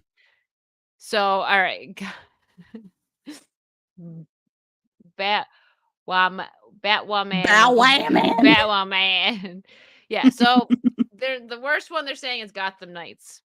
I'm not going to read this whole. I'll read some of them, but I'm not going to read. I don't care about Gotham Knights. You need You a don't tiny care cup about of that coffee milk Gotham latte. Knights? Yeah, Batman the animated series was amazing. Agreed. So, all right, kicking off the list is Gotham Knights. The first season of the show, which premiered on March 14th, 2023, will conclude on June 27th, 2023. The show has generated a lot of buzz among DC fans, but some viewers are left with mixed feelings about the series. The show takes place in the aftermath of Bruce Wayne's death, leaving his adopted son, Turner Hayes, played by Oscar Morgan, to be framed for the murder of Batman. In addition, the children of some of Batman's enemies have also been framed for the murder. The show follows this group of individuals as they team up to become the next generation of saviors known as the Gotham Knights. The series is written by Chad Fivesh. Okay, that's a silly name. James Storox and Natalie Abrams, and produced by Greg Berlanti and Sarah Schneckner. All right. While many people are enjoying the show, some are saying it is missing something. Mainly the show feels the perception that despite the character's durability, it's possible to dip into the Batcave once too often. Critics have cited the flat dialogue and lackluster performances and noted that the initial episodes are notable simply for how rot they are. Whether in terms of plotting or action sequences, there's no spark. Okay. Wow. I would never have guessed. Probably. I know, poor Disparu suffered. He probably left as soon as I brought this up. He can't take anymore. Just like leaped out of a window. Who are these many people, Sarah? What? I don't know. I don't know these people's names. I'm just pronouncing it how I think it looks, how it sounds. All right. So there we go. Yep. Batwoman. There it is. Number 12 is Batwoman's, which apparently is just a tiny bit better than Gotham Knights, which isn't saying much. Batwoman. I didn't watch any of this. I've seen one episode and I cried. I wanted to claw my eyes out. That's Mando's next video. Batwoman made me cry. There's a thumbnail. Wait, people enjoy. There's probably like 3 people. I don't know. Disprove did tap out. Rip, he's sleeping. All right. So when Batwoman premiered in 2019, fans were excited to see a new take on the iconic superhero. And while the show may not have made the cut as one of the top Batman TV shows, it still has a loyal fan base who love the show for its compelling characters, intriguing storylines, and powerful themes. Does it have all that though? Does it have all that though? I didn't see it. I guess it was hiding underneath the Batmobile inside the cave or something. Like, I saw none of that. I know. Where's Batman? Well, you know what? This is like the list going from worst to best. So hopefully once we get near the top, there's more Batman in these Batman shows. One reason why fans love Batwoman is I don't know if there's that many fans, but is the show's focus on representation. And there it is. That word. The series features a lesbian superhero in the lead role, played by Ruby Rose in the first season, and Javiska, I don't know her name, Javisha Leslie in the second. I don't even know who that is. I know who Ruby Rose is. Let's hold on there. They had 2 different ladies play the lead. Season 1, they're like, nah, hun, you rough. Let's move on. Yeah, this representation is important to many fans who have been waiting to see themselves represented on screen. And the show has been praised for its handling of the LGBTQ plus issues. You mean like shoving it down your throat and somebody who was once straight is now gay? Oops. 2 people love the representation of the show. Yeah, Corey. Okay, well, that's enough of that. Next. We should ask, it's going to show. Before I do it, I'm going to ask what you guys think. Like, once we get, like, maybe to the last. What do you guys think is top 5? Yeah. Yeah, well, we'll get to that. Number 11 is Birds of Prey. I didn't watch that. That was early 2000s, right? Not the movie, the show, guys. So the cult following of Birds of Prey wasn't enough to make it one of the top 5 greatest Batman shows of all time, but it still has a dedicated cult following who love the show for its unique take on the Dark Knight universe and its strong female characters. The show takes place in the future where Batman has retired and his daughter, Helena Kyle, Ashley Scott, has taken up the mantle of Huntress. She teams up with Oracle, the former backer who is now confined to a wheelchair, and Dinah. Oh yeah, Dinah Lance. So yeah, Birds of Prey ahead. Black Canary. A young girl with psychic powers who becomes the Black Canary. Together, the 3 women form Birds of Prey and fight crime in Gotham City. Okay. Before Batwoman, Birds of Prey was a show focused on strong, complex female characters. The Birds of Prey are all unique individuals with their own strengths and weaknesses, and they're not just there to be love interests or sidekicks. They're heroes in their own right, and the show does a great job of highlighting their individual struggles and triumphs. I've never watched this. Maybe I should. Just to see. Birds of Prey was a unique take on the Bat universe. The show takes place in a future where the Dark Knight has retired, which allows the writers to explore new and interesting storylines without being tied down to the canon of the comics or previous adaptations. Birds of Prey worked better as a movie. Let's hope we get to see a sequel. Oh, no. Why'd you have to end Birds of Prey was a terrible movie. Huntress was the only good part of it. And I love Black. I don't think what's her name did a terrible job or anything as Black Canary. I wasn't mad that they like changed her race or anything. It just, I don't know. I thought Huntress was the best. I didn't know that this was a thing. Like Birds of Prey, I had never heard of it until just this moment. Your name color is red on Rumble, Mando. Yes. Trey. Okay, so let's see what's coming in at number 10. Pennyworth. I didn't watch this, but I was interested in seeing it. I should check it out. I think it's on it's got to be on HBO Max because that's where like most of the probably. Yeah, like I've said this before and I'll say it again. In my opinion, Katie Lotz was the best live action Black Canary that I've seen. She had that fiery attitude. She was I don't know if I think she was some kind of fighter in real life, but I know she was a dancer, so she was you know, she was very kind of like acrobatic, I guess you could say in a way. So I thought she did a fantastic job. She once they changed to Katie Cassidy, I didn't like that not at all, not at all. I actually was gonna cosplay that Black Canary, but I liked, I have done Black Canary, but I did a comic book accurate Black Canary because I like that outfit better. But I was gonna do Katie Lotz because I loved it so much. I thought she did a fantastic job. So I'm sticking with her as my favorite live action Black Canary. So, okay, Pennyworth comes in at 10. That's kinda low on the list, but I think I might still check this out. I've been interested in it. I got a lot of shows to catch up on. Pennyworth is a television series that explores the back history of Alfred Pennyworth, and I love Alfred. I really liked Alfred in Gotham, where he was, the protector of Bruce, and they made him this badass that could Mhm. just I enjoyed that. I loved that Alfred. The legendary butler of Bruce Wayne's Batman. While the series might not be as notable as the shows in the top 10, it still has won over fans with its unique take on the franchise and strong performances from the cast. The show takes in an alternate universe where Alfred Pennyworth is a former British SAS soldier who starts his own security company in London in the 1960s, along with his friends Thomas Wayne and Martha Kane. He gets involved in a conspiracy that threatens to upend the British government. We all love Pennyworth for its outside of the box approach to the franchise. Rather than focusing on Batman or even its villains, the show explores the backstory of one of the most beloved characters in the DC canon, Alfred Pennyworth. We get to see Alfred's life before he became Bruce Wayne's butler. Jack Bannon kills it as a young Alfred Pennyworth, and he's backed up by a strong supporting cast that includes Ben Aldridge and Emma Pates. The show's writing and direction are also top notch, which makes for a compelling and engaging viewing experience. Sorry, I just kicked my desk. Stupid desk. Okay, so has anyone not here seen it. watched that? No, you haven't seen it. Have you watched it, Trey?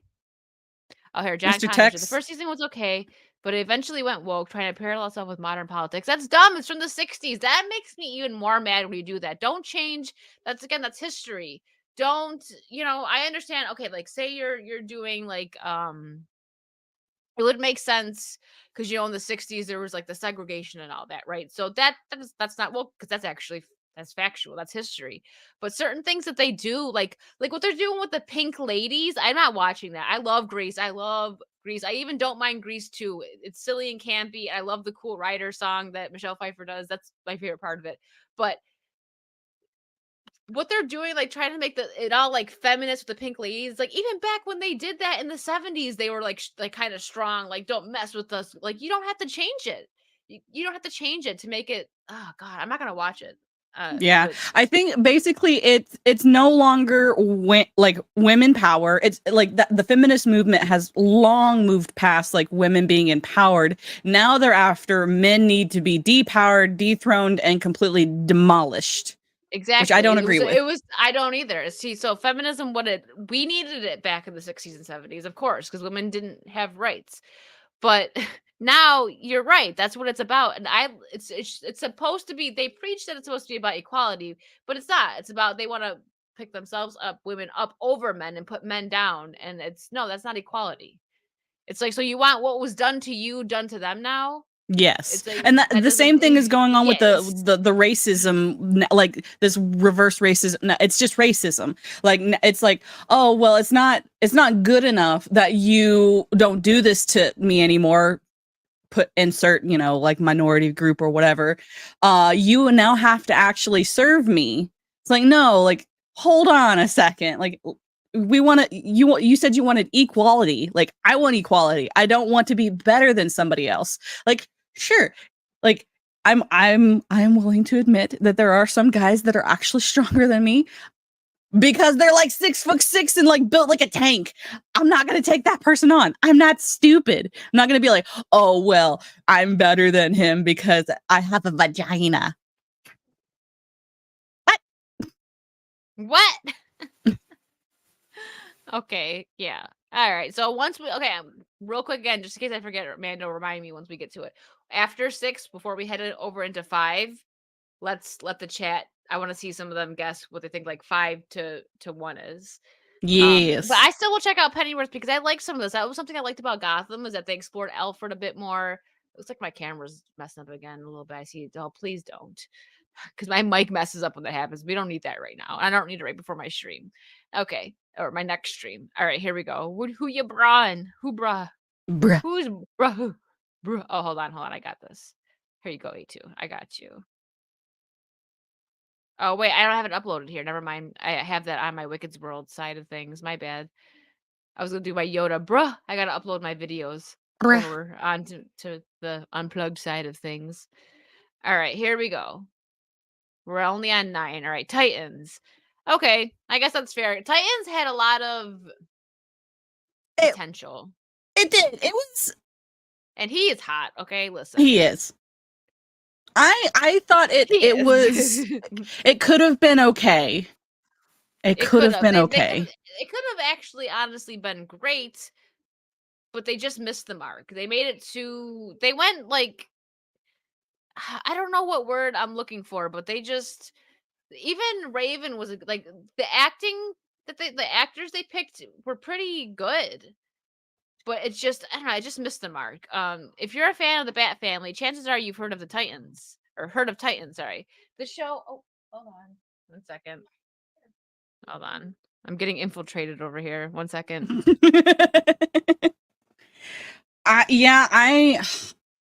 I really enjoyed the late 90s, early 2000s. I can't remember dates anymore. Of the Teen Titans, and I was hoping that this would do it justice. And it didn't. I think that maybe just the acting was a little bit weak. Probably.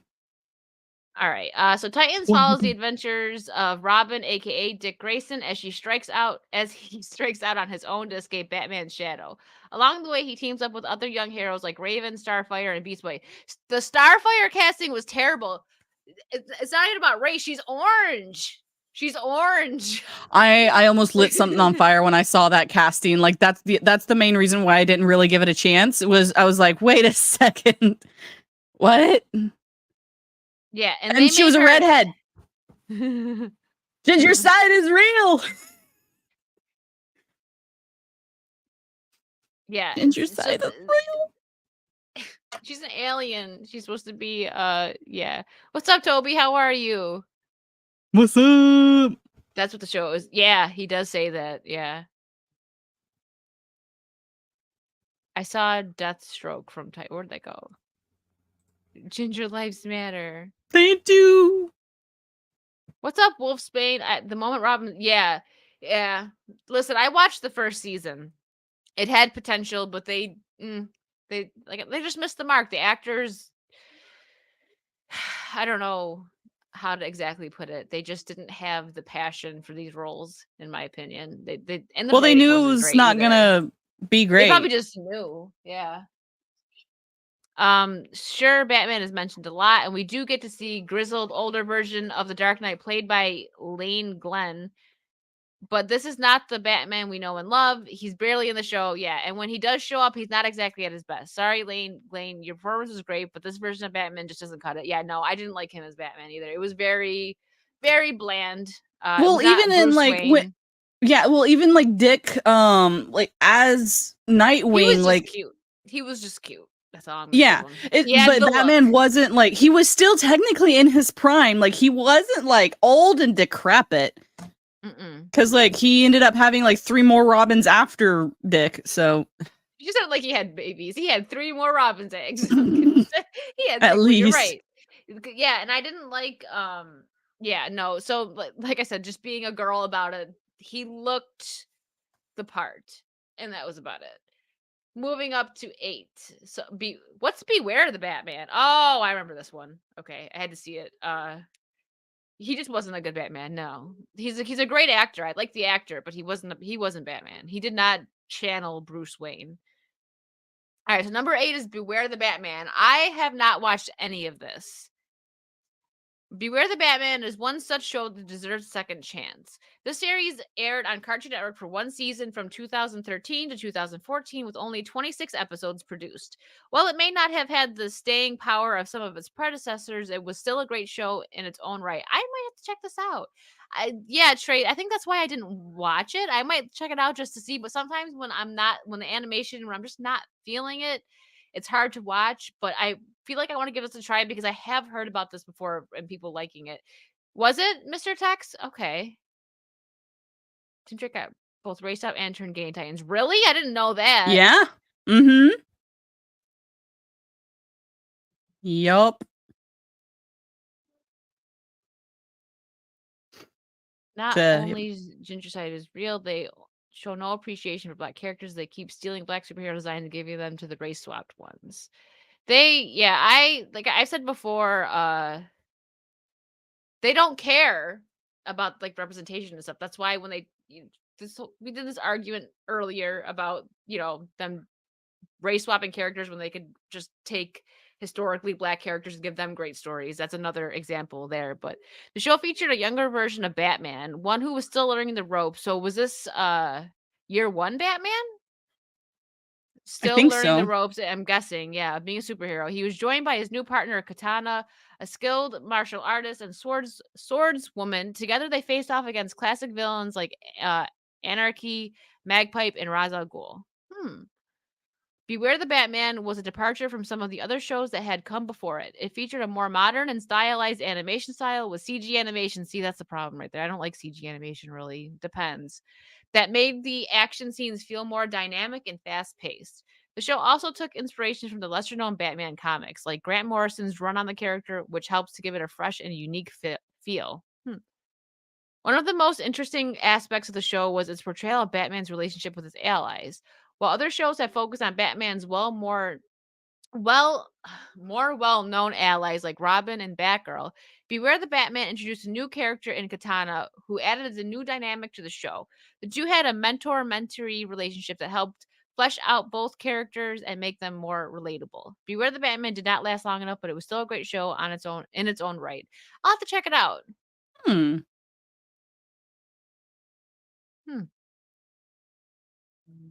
Pretty much 1 or 2. Okay. Well, you know what?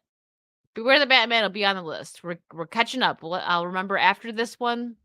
Ooh, Batman the Brave and the Bold. Yeah. I remember this one. Number 7. Batman the Brave and the Bold. Was this on Cartoon Network? I think so. Let me check over on Rumble.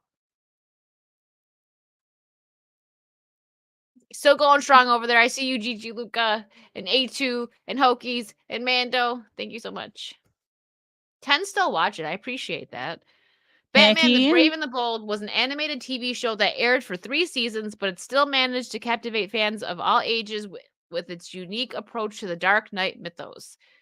The show stood out from its predecessors by presenting a more lighthearted take on the Caped Crusader with more emphasis on humor and fun. Okay.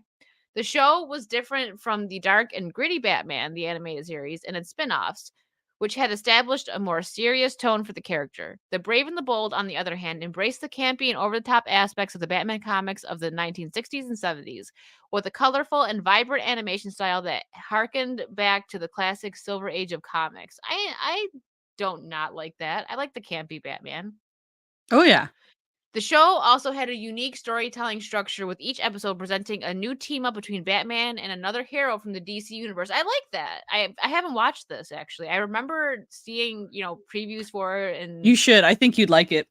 From classic heroes like Aquaman, Wonder Woman, and The Flash to more obscure like Plastic Man and Doom Patrol, the show celebrated the diversity of the DC universe by showcasing a wide range of characters. Fans of the show loved its irreverent humor, witty dialogue, and over-the-top action sequences. It was a refreshing departure from the usual brooding and serious portrayal of the Dark Knight. The show also had a strong sense of self-awareness, often poking fun at the absurdity of the comic book world while still embracing its inherent charm. Okay. Oh yeah, I definitely campy. But I enjoyed it, and I actually enjoyed this as well. The Batman. I thought it was. There was some stuff that I had problems and issues with, but I did enjoy this one. The Hammer of Justice. They had a April Fool's crossover with Yes. Scooby Doo. Oh, okay. Yeah, so I've seen some of this one. I didn't not like this one. I probably could watch more of it. The Joker's voice, yeah, wasn't Mark Hamill. I didn't really care for his look. I thought the voice was fine, but the look for this one just made him seem even creepier. I don't know.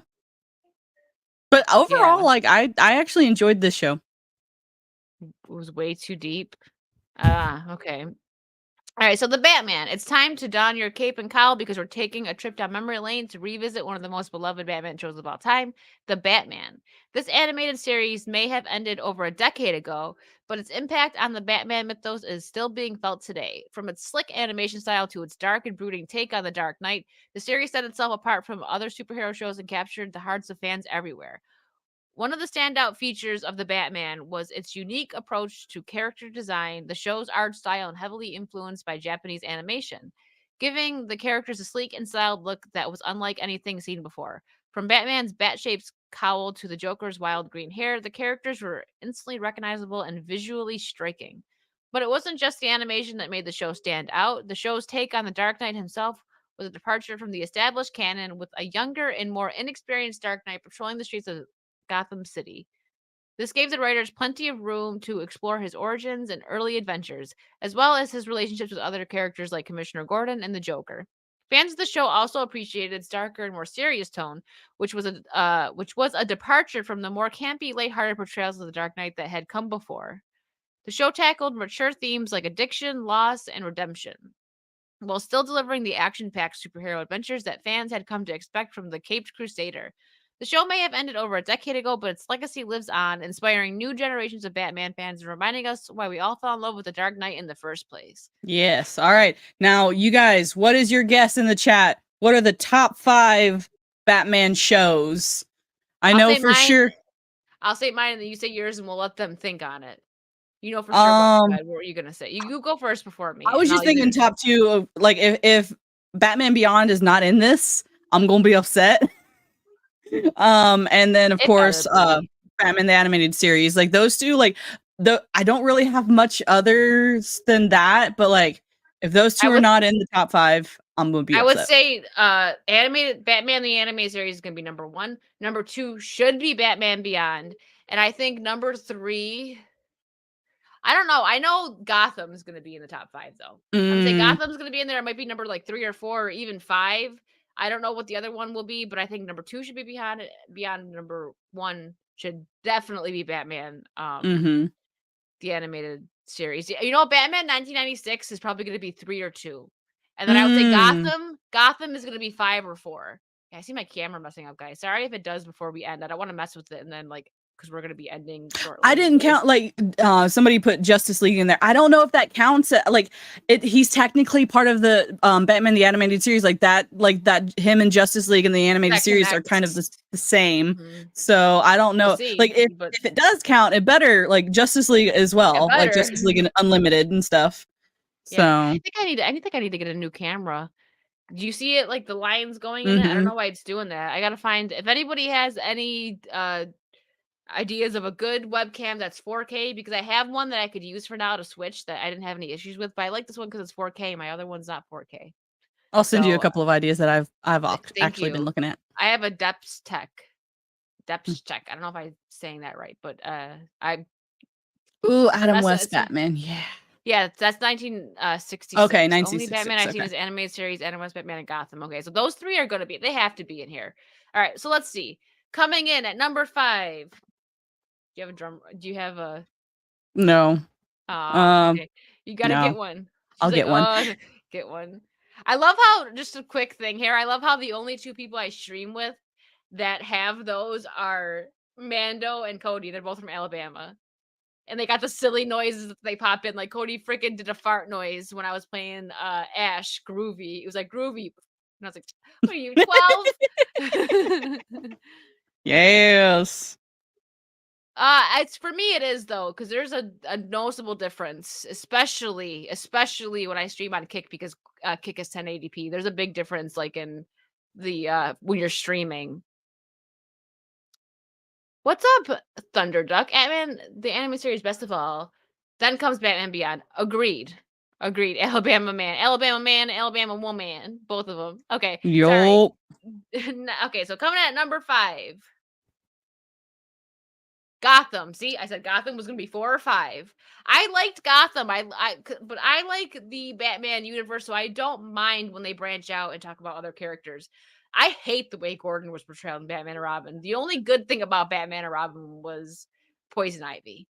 Okay. But I absolutely hated the way they portrayed Gordon the most. For some reason, that just irked me. Okay, so when it comes to the world of Batman, fans have seen it all, from the campy 1960s show to the dark and brooding Christopher Nolan films. But when Gotham premiered in 2014, fans were treated to a unique take on the Batman universe that managed to captivate audience for 5 seasons. Yeah, it went downhill. Yeah, season 1 and 2 were good. But then when they like made the Penguin and Riddler fall in love, I was like, what? Okay, one of the biggest draws of Gotham was its cast.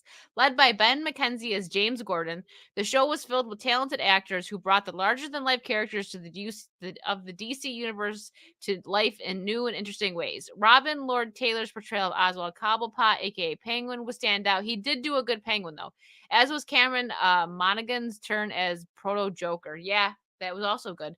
The show also gave us new takes on classic characters like Selena Kyle and Edward Nygma, who also would go on to become the Riddler.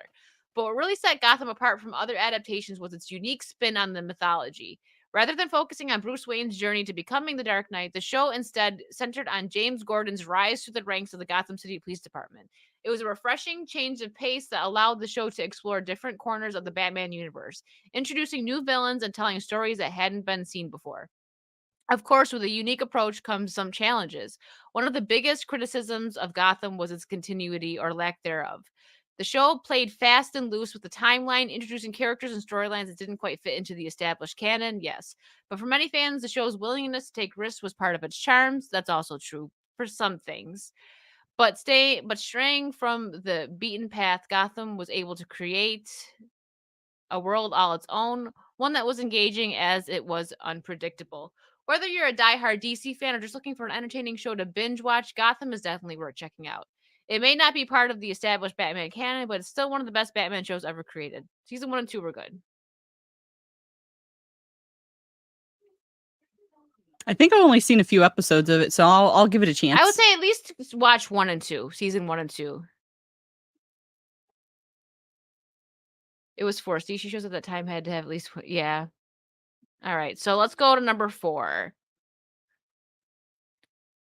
Yeah, Fish Mooney was real bad. Jada Pickett Smith, like that.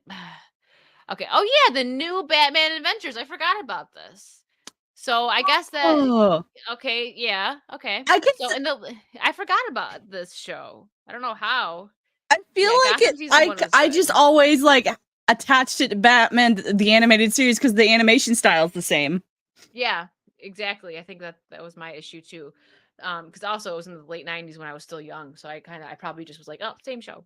In the late 90s, something special happened. The new Batman Adventures aired on television, and it quickly became a fan favorite, which is why it comes in as number 4. So now I'm going to say number 3 is probably going to be the 1960 Batman, or it's going to be Batman Beyond. Number 1 is going to be animated series. Like, it has to. Yeah, same Trey. I never looked at its own show, but I guess technically if animated series, stopped and so...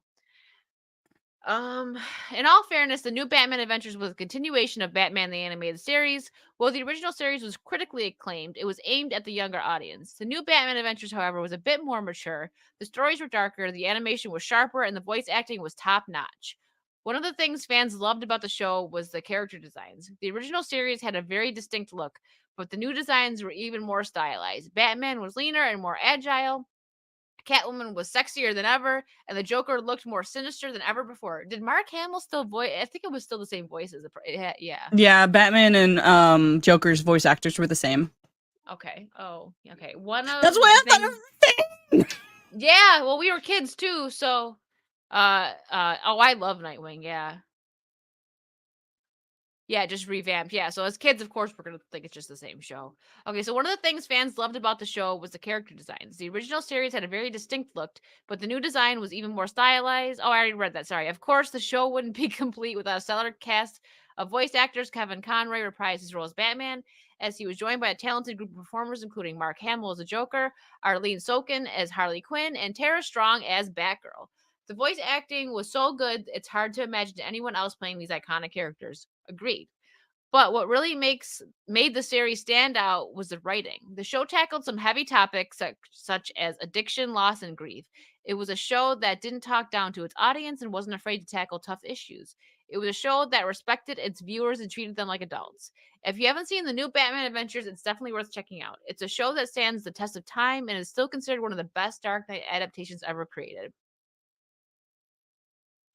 Old school Batman cartoons, Sony cameras are the best. Oh, Sony's go. Okay, thank you, Gigi Luca. The first season was the best. Probably animated series will be #1 for sure. Yeah. Sorry, I'm going over on Rumble to catch up with them before we get to #1 here. My bad, guys. Mark Hamill once said if Kevin Conroy was on board to play Batman, he was immediately on board to play Joker. Well, yeah. Is this the one with the Mr. Freeze episode that completely refined his motivation for the better? Was that this one or Batman the Animated Series? I think that was the animated series. I feel Yes. like it was this Tara one. Strong has done okay as Harley, but Arlene Sorkin, she is the best Harley Quinn ever. All right, guys. #3. It's either gonna be 1960 or Batman Beyond. My guess. Batman Beyond. Okay, there it is. Okay. So Batman Beyond revolutionized the Dark Knight for a new generation. In the late 90s, Batman was at a crossroads. After Tim Burton's Gothic interpretation and Joel Schumacher's neon-lit campiness, The Dark Knight was in need of a reboot. And that's when Batman Beyond swooped in to save the day. With its dark cyberpunk style, futuristic setting, and new protagonist, Terry McGinnis, the show became an instant classic that gave fans a Dark Knight unlike any they'd ever seen before. From the opening credits, the opening credits were, I loved the opening credits to this. So good. It was clear that Batman Beyond was going to be something special. With its thumping electronic beat and stylized visuals, the show announced itself as a new breed of Batman adaptation. Set in the year 2039, the show introduced us to Terry McGinnis, a troubled teenager who stumbled upon the Batcave and took up the mantle of the Dark Knight under the tutelage of an elderly Bruce Wayne. It was a bold move, but it paid off in spades. One of the biggest draws of the show was its darker tone. While previous adaptations had flirted with darkness, Batman Beyond fully embraced it. The show's cyberpunk aesthetic lent itself perfectly to a grittier, more mature Batman, and Terry's struggles with crime, corruption, and his own personal demons made for compelling viewing. It thrilled fans to see a Batman who was more than just a rich guy in a bat suit. He was a hero who had to work hard for every victory. But it wasn't just the tone that made Batman Beyond a classic. The show's creators also took full advantage of the futuristic setting, introducing new technologies and villains that pushed the boundaries of what fans thought they knew. From the Joker's gang to the villainous Ink. I can't say her name. Ink. Okay, I forgot the name. Thank you. The villainous Ink. The show's rogues gallery was a unique. See, look how close to unique and memorable as any in Batman history. And the show's exploration of themes like artificial intelligence and genetic engineering gave it a depth that set it apart from other animated series. Batman Beyond was a game changer for the Dark Knight. Its unique blend of cyberpunk style, mature storytelling, and futuristic settings set a new standard for Batman adaptations, and its influence can still be felt in modern interpretations of the character.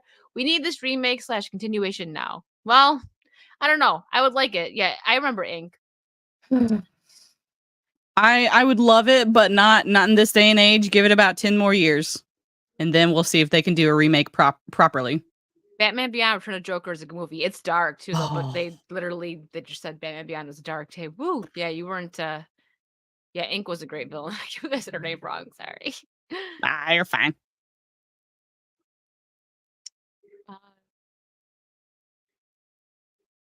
All right, so we're at 3. So number 2, I think, is going to be the 1960s Batman. Like, it has to be. That's what started it. I didn't really watch it. Of course, I've seen episodes. We've all seen parts of it. We know the memes, and there's a lot of memes like Jeepers Batman. Okay, so I think that's going to be number 2, and then number 1 is going to be Batman the Animated Series. Let's see. Yep, there it is. Yes, Batman.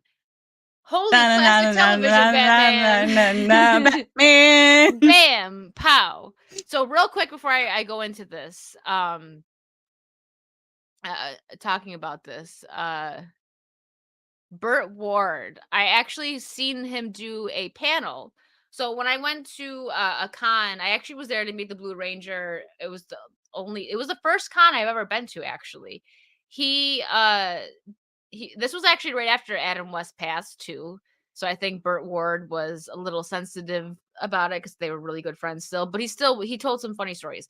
He told a story about Adam West's cape getting stuck in a toilet. He had to go to the bathroom in between takes, and Adam West got his cape stuck in a toilet. Yeah, it was a nice little story. Holy tomato ketchup, Batman. You just remembered a video about the theme song. What? For what? Batman Beyond or this? I saw Adam West at New York Comic Con. He supported the animated Batman movie. Ah, nice. This is the only Batman we watched growing up. Definitely a favorite in our family. Yeah, see, this had to be. If this was number 1, I wouldn't be mad. But like me being biased of what my favorite is, it's Batman the Animated Series, and that's probably number 1. Like, it's got to be. Yep. If it's not rioting in the Yeah. streets.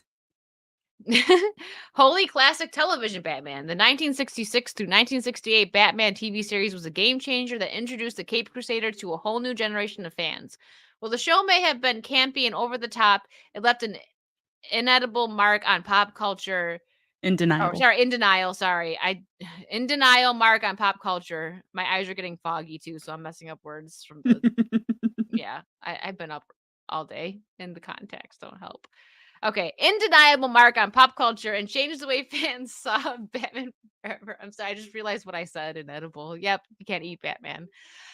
So so that kind of makes sense too, because never mind. So what made the 1966 to 1968 series so special? For starters, it was a departure from the darker, brooding versions of Batman that had come before. Instead, the show embraced its campiness and leaned into the more lighthearted aspects of the character. The result was a show that was pure fun from the start to finish, filled with bright colors, wacky villains, and of course, plenty of pows and bams. Shush, Trey. What really set the 1966 to 1968 series apart from its cast, Adam West's portrayal of Batman / Bruce Wayne was equal parts heroic and tongue-in-cheek, while Burt Ward's Robin was the perfect sidekick, always ready with a quip or a groan-worthy pun. The show's villains were just as memorable, with Burgess Meredith's Penguin, Cesar Romero's Joker, and Frank Gorshin's Riddler, all delivering iconic performances that are still remembered to this day. Of course, the show wasn't without flaws. Special effects were often cheesy, and the writing could be corny at times, but these shortcomings only added to the charm of the series, making it a beloved classic that fans still adore to this day. The 1966 to 1968 series may have been a faithful adaptation to the comics, may have not been a faithful adaptation to the comics, but it didn't need to be. By embracing its campy, over-the-top style, the show created a version of the Caped Crusader that was fun, lighthearted, and entertaining. It was a show that changed the way fans saw the character and paved the way for future adaptations to come. So whether you're a longtime fan or a newcomer to the world of Batman, don't miss out on this classic series. It's guaranteed to put a smile on your face and leave you saying, "Holy classic television, Batman." Yes, we're Team Boomer over here. Team Moomers. Same bat time, same bat place. Same bat time, same bat channel. Yeah. All right. So we're all in agreement that animated series should be number 1.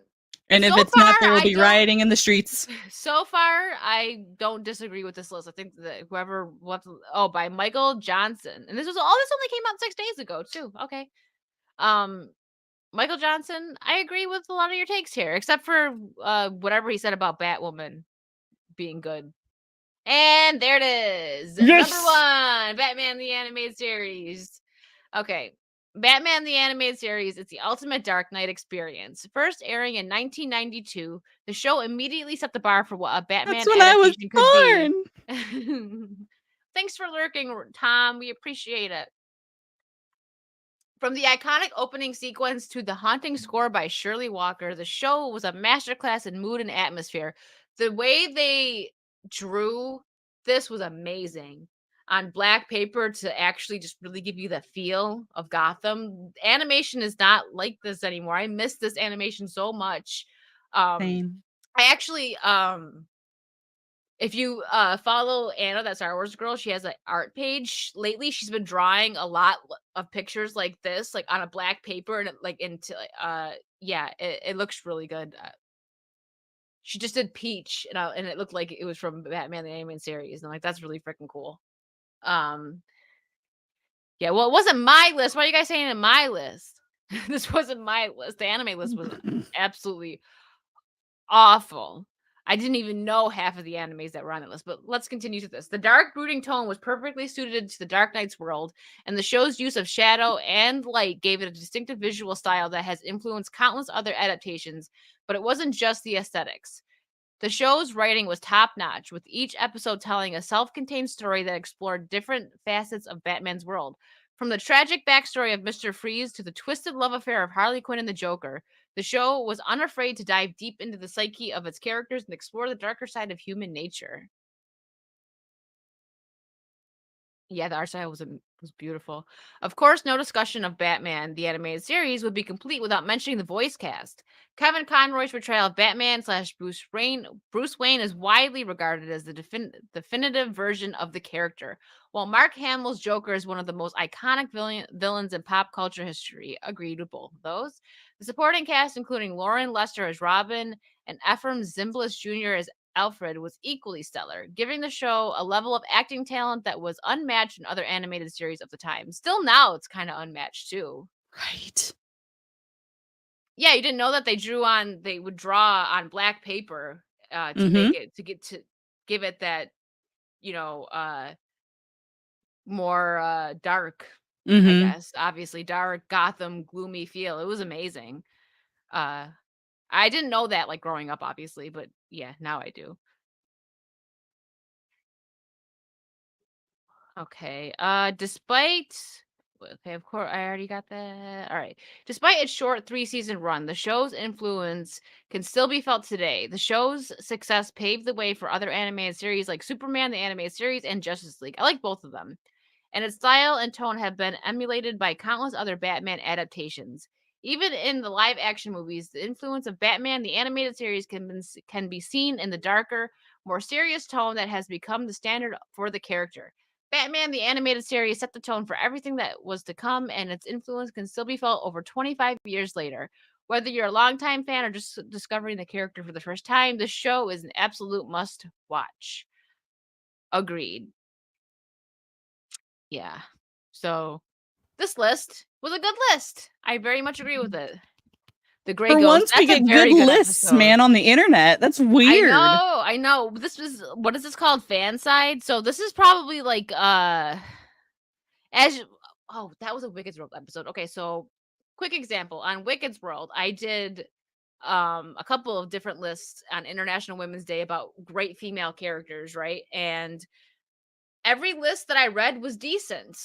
Except for the one list, I forget what it was. It was like something press. It was more of a company owned, not independent list. Like if I went on like Reddit or something and got independent lists made by actual fans, Ray was not on any of them.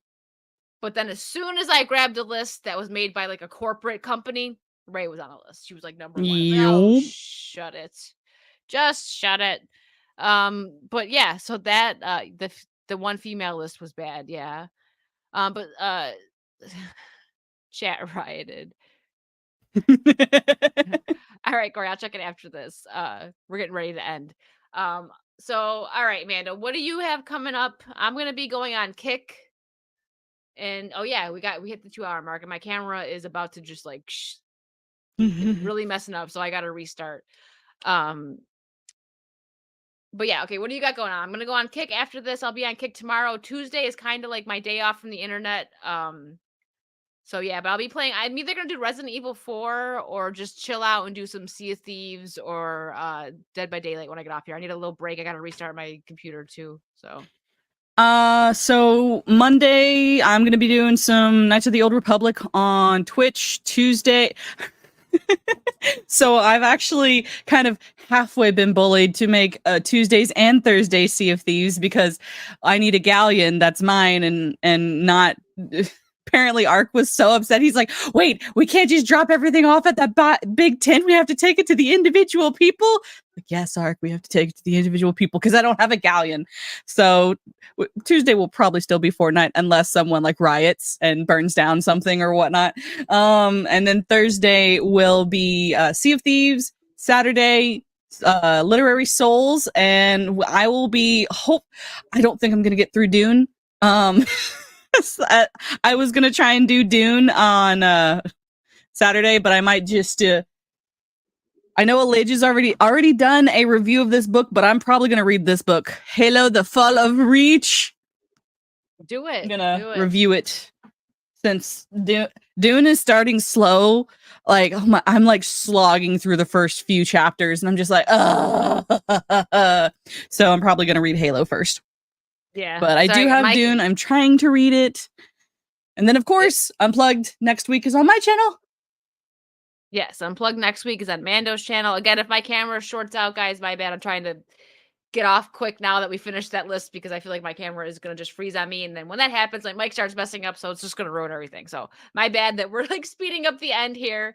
But yeah, I'll be on Kick after this stream in about 15 minutes or so. I just got to restart my computer, get up for a second and stretch.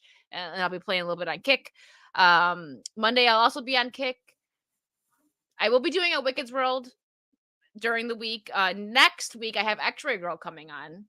So that'll be fun. That's the 25th is when she'll be on though. So it's not this coming Thursday, but next Thursday. And yes, Unplugged will be on Mando's channel next Sunday. And that's yeah, and Kara Crystal makes an excellent point. Mando can't end the stream. So I'm like, is everything gonna start messing up? I gotta for Mando. But okay, so thank you guys so much for hanging out. Let me look over on Rumble again. Thank you, Gigi Lucas, so much. Way behind catching up 2 times the best. Thank you, Tau Sigma. I appreciate it so much. I don't make the stream private afterwards on Rumble or YouTube. So if you got to catch up, it will still be here. I'm trying to like hurry up and make sure I didn't forget anything. Yeah, I'm gonna have a lot of Kick streams going on this week. And that's it. And I'll have Wicked's World, and that's about you getting me at 10 times speed right now. That's about all that we got going on. So thank you guys so much. Happy birthday again, Andrew. We appreciate you in the chat. I hope you had fun with us. We had a great time, and we will see you next week over on Mando's channel. Bye, everybody.